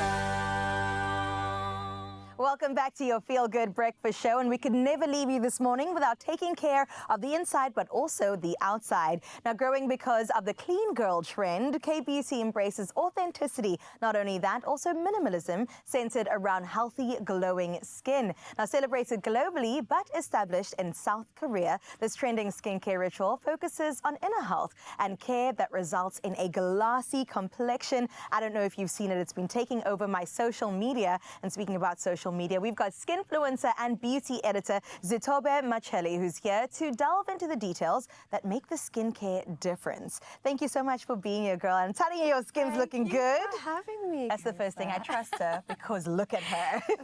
Of course. Well, we've got to get into K-beauty. First and foremost, what is K-beauty? So K-beauty is one industry that has really revolutionized the skincare industry. They are really well known for a lot of iconic concepts that they have really introduced to the skincare community, such as the glass skin and the 10-step skincare routine. And a lot of their concepts really speak to how much hydration they focus on, like intense hydration, and mostly giving back to the skin what the skin already entails. Right. And they have very unique and very innovative ingredients and very efficacy. The efficacy is out of this That's world. what we want to hear. Of course, Yeah. yes. And yeah, we have all these amazing I'm products looking, here. and I'm a little bit overwhelmed, but I know you're going to guide me through it, because when it comes to a regime, right, I think we should all have one. Even if it's 2 products, even if it's 10 products, we need to take care of our skin mornings and evenings. So when it comes to K-beauty, what does the regime even look like? So the regime is a very intense one, as I said, 10 steps. But really the focus is to hydrate the skin, like pack in the hydration, give back to the skin what the skin really already has naturally. For example, like this bamboo serum, packaging 80% bamboo, and bamboo is really known to increase hydration in the skin, super hydrating. And the collagen mist serum. Have you seen a mist serum? And this is what I always say when it comes to K-beauty, they have the most innovative sort of packaging and style of presenting products to us. And that has collagen. Your skin already produces collagen. Right. So you give back to your skin what the skin And already is this one you has. shake up? Because I see there's like a layer on the top as well. Shake it, and then apply it as a mist. Yeah. Okay, so those are quite standout products for you. But are we going through quite a typical thing where we are thoroughly washing, cleansing, you know, putting in the moisture, and then, I'm not sure, sunscreen maybe? What else comes? You're right, Yes. sunscreen. So let me take you through a whole skincare routine. Please do, yeah. You start by double cleansing, and double cleansing entails of an oil cleanser first. This one is a very lovely one. It has the spoolie, which is stunning. You can just shoot. Oh, I wasn't expecting that consistency. Yeah, right? Very, so oil cleansers are great for removing your makeup because, you know, science is oil attracts oil. So it breaks down your makeup beautifully and your sunscreen. So you start with that. Then you come in with your cleanser. Oh, this is not the water-based cleanser. Where's my cleanser? Where's my cleanser? You know what? There it is. Cleansing gel? Water-based cleanser, just to get rid of the residue that maybe your oil cleanser didn't get from your makeup. And you would recommend, or they would recommend, a double cleansing, is Double what you're saying. cleansing, yes. Okay. So you start off with your oil cleanser, then you move on to your water-based cleanser. Okay. And then we move on to a the toner. toner. Okay. So this toner has tea tree and sika, which is very soothing to the skin, but then it also contains chemical ingredients that are very gentle to the skin, and that's always the thing with Korean skincare. Gentle ingredients to the skin. So it also balances the skin's pH as well and prepares the skin for the products that are yet to come, so for better absorption. Right. I love how everything's directly impacting the skin, right? 100%. It's not So just there for it's show or intentional. aesthetics. It's very intentional. This is my favorite product, I think. It's just so cute. Look at her. So stunning. But then you move on to the mask just to give the skin hydration. Right. Hydration is the name of the game when it comes to Korean skincare. I also just love how all the masks come in. I was very in impressed one by that package. packaging. Here is the mask. Drench the skin with some hydration. Okay. I mean, masks are such a fun way to add hydration to the skin, and especially if you're going to do your self-care day. I was about to say masks in my mind are equivalent to like a self-care moment. day. As soon as you put it on, I feel like, yes, I'm taking care of me, and that's the way it's supposed to be. Of course. Okay, so And after the mask, we move on to? After the mask, you move on to serums. Okay, so it is now, the serum here. Yes. Yes. You want to really... serums contain concentrated amounts of ingredients. You can shake it for me. So this one has collagen. As I said, you're giving back to your skin what the skin already has, and collagen is hydrating as well. But this is my favorite, okay? The bamboo super serum. As the name says, it's a super serum. So 80% bamboo, extreme hydration. Bamboo is known to improve the skin's ability to retain hydration, and it's also super hydrating. Wow. And then I have a moisturizer here. Let's talk about Lineage. Lineage just got to South Africa, and I'm super excited because firstly, I just love the packaging, and they are also just super incredible and effective. Let's have a smell. Let's try that. Oh, it smells clean. It's barely even a smell. No, go for it. Yeah. So Immediately. hydrating. So I mean, your skin's already looking hydrating. good, but immediately the hydration is apparent. So that's what you need. You always need a moisturizer that's going to hydrate your skin and also just to seal in all the ingredients that you've already put onto your face. And the ginseng moisturizer. Ginseng is also a buzzword I've been hearing quite a bit. is. Whether you're having it to eat or drink or on your face. It's a great antioxidant, anti-aging, protects you, helps support your sunscreen to protect you from the sun. So this one is quite a jelly-like cream, which I would say is great for maturing skin and also just dry. It's across all boards. If you have dry skin, you can use it. If you have oily skin, I love it. Basically for all skin types. For all skin types. Do we have sunscreen? We unfortunately don't have But would you sunscreen recommend here. adding that in? 100%. That is so important. I feel like if you're going to do all these steps and you don't protect your skin, what's the use? What's the point? What's the point? You look good now, but in 10 years' time, what's going to happen? The wrinkles, hun. We do not want wrinkles this side of the world. All right, well, thank you so much for joining us. I definitely just want to grab everything and put it into my own. 10 steps is what we're talking about. And we want you to glow like you've never glowed before, and that's why we've got you, okay? Discover the secrets of Korean skincare with a luxurious offering from renowned brands like we looked at today. And you can shop all of those at Woolworths. You can go, of course, in selected stores, online, but of course also on the app. On every front, you can have your skin looking and feeling incredible.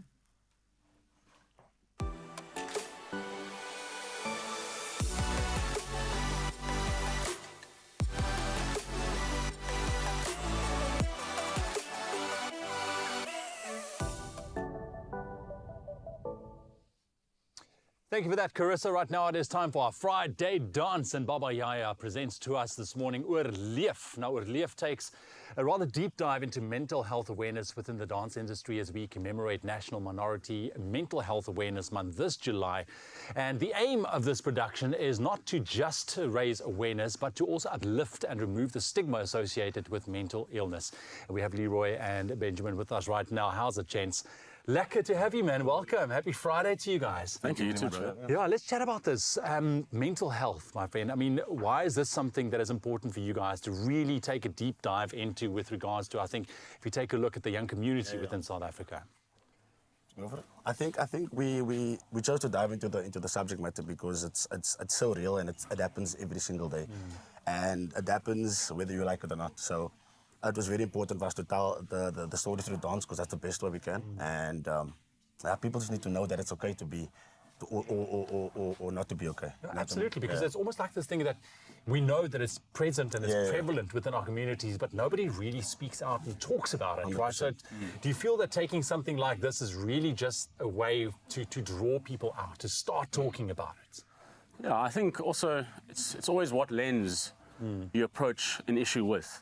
So we're approaching the issue from the lens of dance. So we're also, in a way, presenting a certain sense of solution to our approach, because obviously when one looks at this kind of subject matter, if you have a 10 or 12-week rehearsal period, we also have to manage the emotional well-being of our dancers. That's it. So it's very much how have we found our solution in this? And then the audience, the audience will take what they need to take from that. Exactly. I mean, like you're saying, dance is telling that story. And Leroy, for you as well. I mean, what is your advice? I mean, I'm sure you have a personal story with regards to mental health issues and or know someone as well. Definitely. For somebody that's going through it right now, what is the story? What is the hope that you want to tell through this performance? I think like dealing with it every single day and telling yourself that it's, like I said, it's okay to feel, and it's okay to be sad. It's okay to not feel okay. Once you beat yourself up, you're never going to get through it. So I think that just being okay with being okay is my biggest advice. All right. Well, we're going to see something spectacular right now. What are we expecting? What are we going to see? Emotions, subject matter is going to be all in the performance. All in there. All right. Well, sit back, enjoy Baba Yaya with Leaf.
It's my feel-good breakfast show.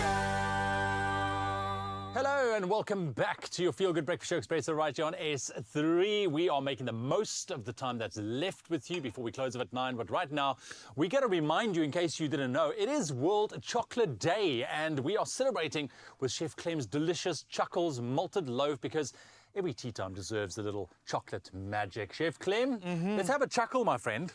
First of all, the chuckle was that lie you said earlier that today is World Chocolate Day. No, it's on Sunday. It's every day. Oh, wow. Okay.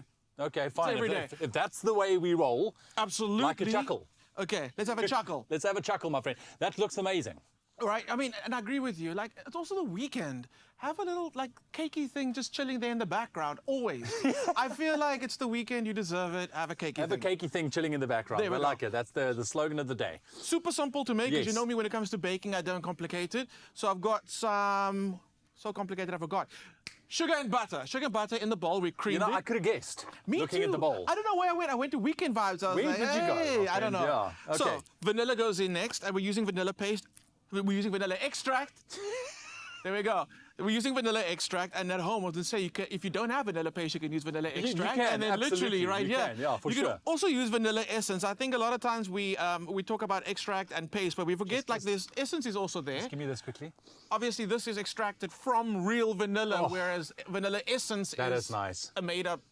It's one of my favorite smells in the entire world. I think I've said this before, but when I used to work in one particular restaurant, we used to wipe our menus down with vanilla water. Because it makes you hungry. It gets you excited. It just, you know, and I mean, I will never forget, I had the opportunity, I was on Expresso shoot to the Reunion Islands. Oh, okay, wow, okay. And that's where they produce vanilla, literally, yeah. You know, and I've been to those plantations and just to see how they dry it and how it's made, and it is special. It's special. But so this is. I'm going to stand like this for the rest of the day. I've added some milk to this. I was supposed to add my eggs. I was supposed to add my eggs first.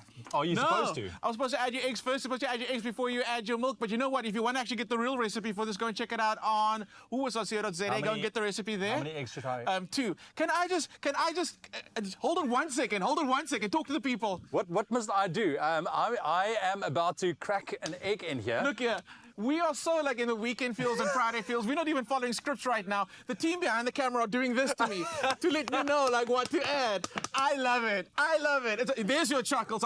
So from now on, whenever we do a recipe, you would know that there's a board like this going like, what's recipe or what ingredient is next? It's because the team behind the camera gets so nervous when I come on camera. They're like, what is he going to do today? Is he even going to do his job? Well, vanilla extract, vanilla paste, whatever.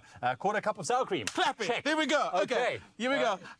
Thank you. Wait, there's more. There's more. You can take that back. Okay, cool. So, can I do the egg now? Eggs were supposed to go in first. Yes, you can totally But they add can your go egg. now, right? Yes, they can go now. It's gonna be a little harder to incorporate the eggs. No, it's and not. everything. It's going to be fine. It's going to be fine. Throw that away. It's gonna take a little. You want 2 or 1? 2, please. Two, please. two. Sure. Put the order in, my friend. There we go. 2 eggs going in. Okay. Also, we're busy. We are professionals. 2 eggs in. Okay, can I think I should take over now. Please do. Because I don't know what you've done here, my friend. I know. This is the thing, right?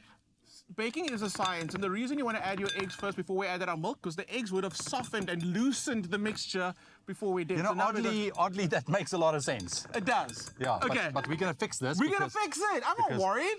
Okay, Ewan's doing the thing. Poke the egg yolks, poke them, like, and then mix it. And while you look at that is happening, while it's doing that, I'm going to go in with some sour cream. Sour cream and cakes is an absolute hack. Not just the flavor. You don't get a lot of flavor. You get moistureness. Okay. And I just want to let you know that it is possible for one person to make this on their own. Absolutely. Okay, it's possible. I'm just helping Clem out a little bit. Okay, now let's start dry ingredients. We got a little bit of baking powder going in. Again, I'm going to say this. Go get the recipe, the actual recipe. Don't follow what you and I are doing unless it actually works. Then do what we do. Don't follow what Clem's doing. Don't follow what I do. So we're going to go in with the flour now. We're looking for close to 2 cups of flour. Are you going? You're going. Okay, cool. Okay, boom. top speed. Boom. Top speed. Yes. Did I add the baking powder? I added baking powder. You did. There we go. It's happening. Oh, I need to drop the flour. Oh, now, it's getting tough. I want to add some chuckles. Okay. Hey, what was I talking about? Look at that batter. It looks amazing. We're going to add the chuckles whole at home. Chop them up. Keep some whole so you got a bit of texture. That's it. Okay, but we're going to add them whole right now. Boom. And what's better than 1 pack of chuckles? There's 2 packs of chuckles. 2 packs of chuckles. Really like it. Listen, but you got to tell us about the chocolate festival at Woolies. Oh yes, because I got to do my job. Just reminding you know. I do want you at home to go and like bake a cake this weekend with your family and have fun with it. And how you can do that is go and get your ingredients from Woolies, of course. Yes. But play around with the chocolate flavors because there's never been a better time to do that. Yeah. Buy 3, pay for 2, and you'll get the cheapest one free. I like the that. Chocolate Festival gets people worked up because they love chocolate. Go and check it out. It's on selected chocolates and the chocolates range at Woolies, in-store, online, and on the app. Just like that. That looks beautiful, my friend. I'm not going to lie, South Africa. I was worried. I wasn't sure if we were going to have a batter in the segment. But then luckily I came to the rescue and I saved the day. That's why you always have an adult in the kitchen. This is true. At all times. Okay, cool. Can you actually pop that into... Are you scared you're going to make... I'm going to drop something. Okay. Also want to add some extra chuckles to the top of it. And that's going to kind of... The chocolate's not going to melt, but it goes a little crispy at the top as well. And you got the texture of the inside, which is the shortbread. But play around with the chuckles. Go and add the peanut one. Oh, my new favorite, the coconut one. That'll be delicious in here. So... I made a very simple frosting icing for our loaf cake, which we actually used the Chuckles hot chocolate, the multi-hot chocolate. Have you had this before? I have not. So I think your best hot chocolate you've ever had. Really? I love a good hot chocolate. Plus My wife will tell you. Oh, okay, cool. Yeah. So now, I can't give you one. Now I need to give you way more because I got the boys as well. Everyone, you know, we're a family of 4. Yeah, please. Help sort me out here. Yeah, I'm giving you the eggs, I'm giving you the chuckles, I'm giving you those, I'm giving you the plant. Hey, I came shopping this morning. But do check it out because this is how you win winter. This is absolutely amazing. How you win winter. How you win winter. So it's got cream. I added some cream in here, and I've added the chuckles powder. All I like is mix it together. When the cake comes out, all you do is. I'm just gonna. When the cake comes out the oven, let it cool down. Very important because this will melt if you put it on a warm cake. Okay. Let the loaf cool down completely. Top it with this beautiful icing. Get the chuckles on there. It's delicious. And then the hot chocolate on the side. With the hot chocolate on the side. I'm telling you, the weekend is not ready for this. And it is so good. It's so delicious. Again, with that sour cream in there, the cake stays dense, stays moist. My friend. It's delicious. It is. It looks delicious. My diet has now completely been ruined out of everything that we made this morning. But this takes the The loaf. The cake. It takes the loaf, the chocolate loaf, the cake. It's a loaf, right? It's not a cake. It's a loafy cake. It's a loafy cake. There we go. Yeah, absolutely. Thank you very much, my friend. That was You Are Epic as always. Oh, thank you. Chef Clem. So, as Clem said, shop the Woolworths Chocolate Festival. Buy 3 for 2. Lowest priced item free. And also on any Lindt or selected Woolies chocolates until the 21st of July. And you can shop this offer in store, online, or on the app. And I do know that somebody that has a mad sweet tooth, my friend. Oh, you must be talking about Graham. Graham, my friend, I'm missing you, man. Are you seeing this? Are you smelling this? Buddy, I am actually smelling it. I can taste it literally in my mouth. I will tell you one thing. It's a lot easier to intermittent fast in Joburg than it is in Cape Town right now. Is there anything in the kitchen that you haven't put in that cake is what I want to know. Well, we're bringing out the orchid right now, and to see maybe that'll, I don't know. No, I think, listen, Chef Clem did the most, but we came out of it with a successful recipe that actually worked. I'm surprised. I don't know why. I am surprised too. I am surprised too, but it is beautiful. It's going to bake beautifully.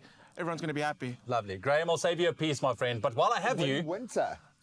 Come again. And we're going to win winter with this cake. In fact, hopefully we're going to continue to win everything. We're going to win winter, my friend, for sure. Graham, I got to ask you, my friend, we spoke rugby this morning. The Spring was up against Ireland. I know that you've got a lot to say, but I got to ask you because we've been asking everyone else what their score predictions are. What do you foresee this weekend? It's a tough one because I want to see some tries. Not that I want to see the Irish score tries against the Springboks, but I want it to be competitive because I think that's what brings the best out of our boys. So I'm going to go with, I like the 34 after Robbie put that out there earlier. 34-18 is what I'm going to say. No, 19. 34-19. I think that's how it's going to play out. I don't know why, but I have a feeling we're going to see a version of the Boks that we have never seen before. They're going to play the beautiful game now. I think a button's been pushed. We've got our World Cup winning team pretty much on that field, and they still have a point to prove. So I'm there for that. But either way, whether we win by 1 point, which is still okay, we just want the win because I think this one means a lot, not just to the Irish, to the reigning world champions. We've got a point to prove. Listen, can I ask you as well? I mean, we see the return of Sia Khaleesi wearing the captain's boots. Is there anyone particular that you're excited to see on the field this weekend? You know me, bud. I cried myself to sleep literally last night thinking about bumping into Sia, just maybe while I was here in Johannesburg, because I still haven't seen him from the World Cup. You talk about a point to prove. That man has a lot to say, and as he always does, he'll speak beautifully on camera and he will enforce it on the field. But I want to see Peter Steph du Toit, the wrecking ball. We saw what he did to every team, just about every player throughout the World Cup, especially in that final. I want to see if he's got something left in the tank for the Irish tomorrow. I have a feeling he is just going to do something that we've never seen before, but this is our team. These are the 4-time champions of the world, and this is that core. I think 12 of the guys starting tomorrow were in that final. The other 3 will run on. It's going to be a moment to go back in time and hopefully relive it again. But that being said, we can't be overconfident with this Irish team, dude. And Ewan, can I just add, buddy, for someone who doesn't like watching sports, barely talks about it at all, you absolutely crushed it today, dude. Absolutely crushed it. You see, I just don't speak about it loudly, but I am actually engaged, just so you know. But thank you very much, my friend. Listen, thanks for joining us all the way in Joburg. Look after yourself. Look forward to see you back in Cape Town soon.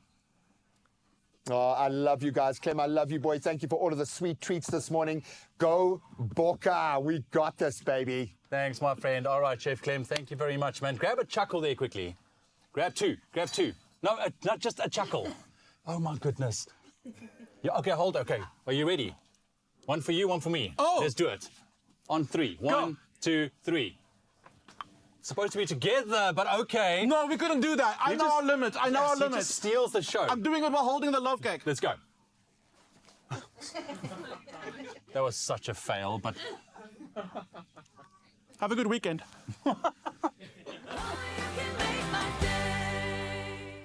Bake more memories with Royal Baking Powder, and you could win your own KitchenAid stand mixer. Be a part of the Tastemaster competition action by watching the show and baking a creative interpretation of the week's theme using Royal Baking Powder. Then upload it to socials by replying to the competition post, including hashtag the Tastemaster SA and hashtag Bake More Memories. Don't miss the Tastemaster SA every Tuesday evening at 7, repeat Wednesday at 1 and Sundays at 4 p.m. on SABC2.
It's my feel-good breakfast show.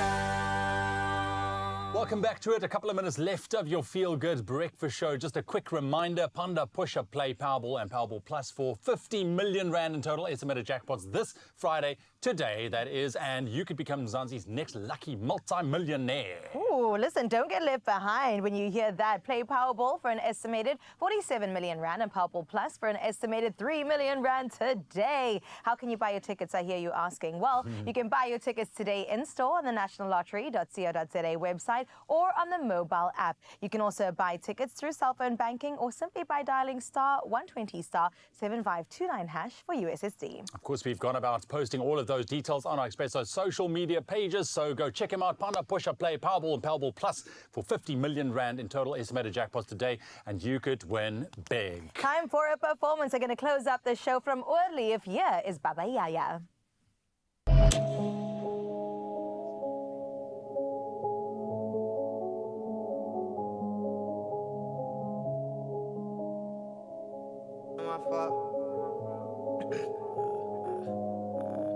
I got women calling my phone like I owe them some.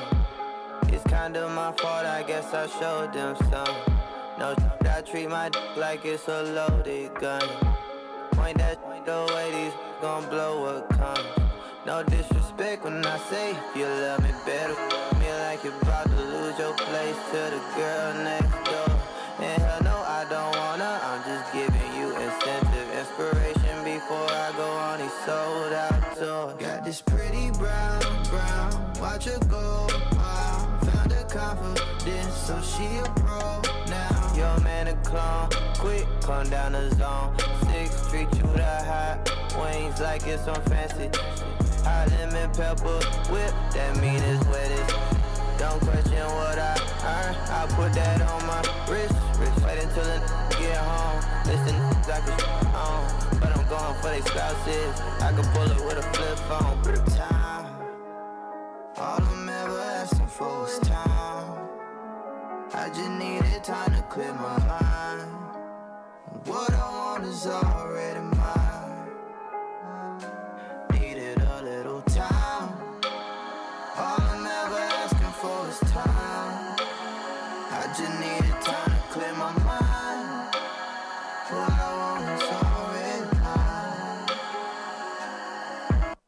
I got people I don't know expecting something from me. Could let it throw me off, but man, it's nothing to me. More money, more problems, that ain't no lie, I swear. Say I'ma take a break, but that's the only lie I tell. We made it past 10,000 hours, lot of doubt. Now I'm fully loaded, fresh out more than air. Now I'm in my bag, ain't no cap. East side on my bag, daughter on my bag. She a Kirkwood, baby, putting in work, little baby. This is a message for y'all, making my way through the fall. Know that we came for it all, you only can't hit the ball. Don't happen by chance over here. I prayed to God and then I conquered my fears. Since then I done took care of my fam, took care of myself, took care of my health. And that ain't no 360, that's a 180. I got one baby, that's one lady I'ma answer to. She be the reason I'm righting my wrongs, and love is the reason. Another feel-good production. Introducing the all-new Clover Full Cream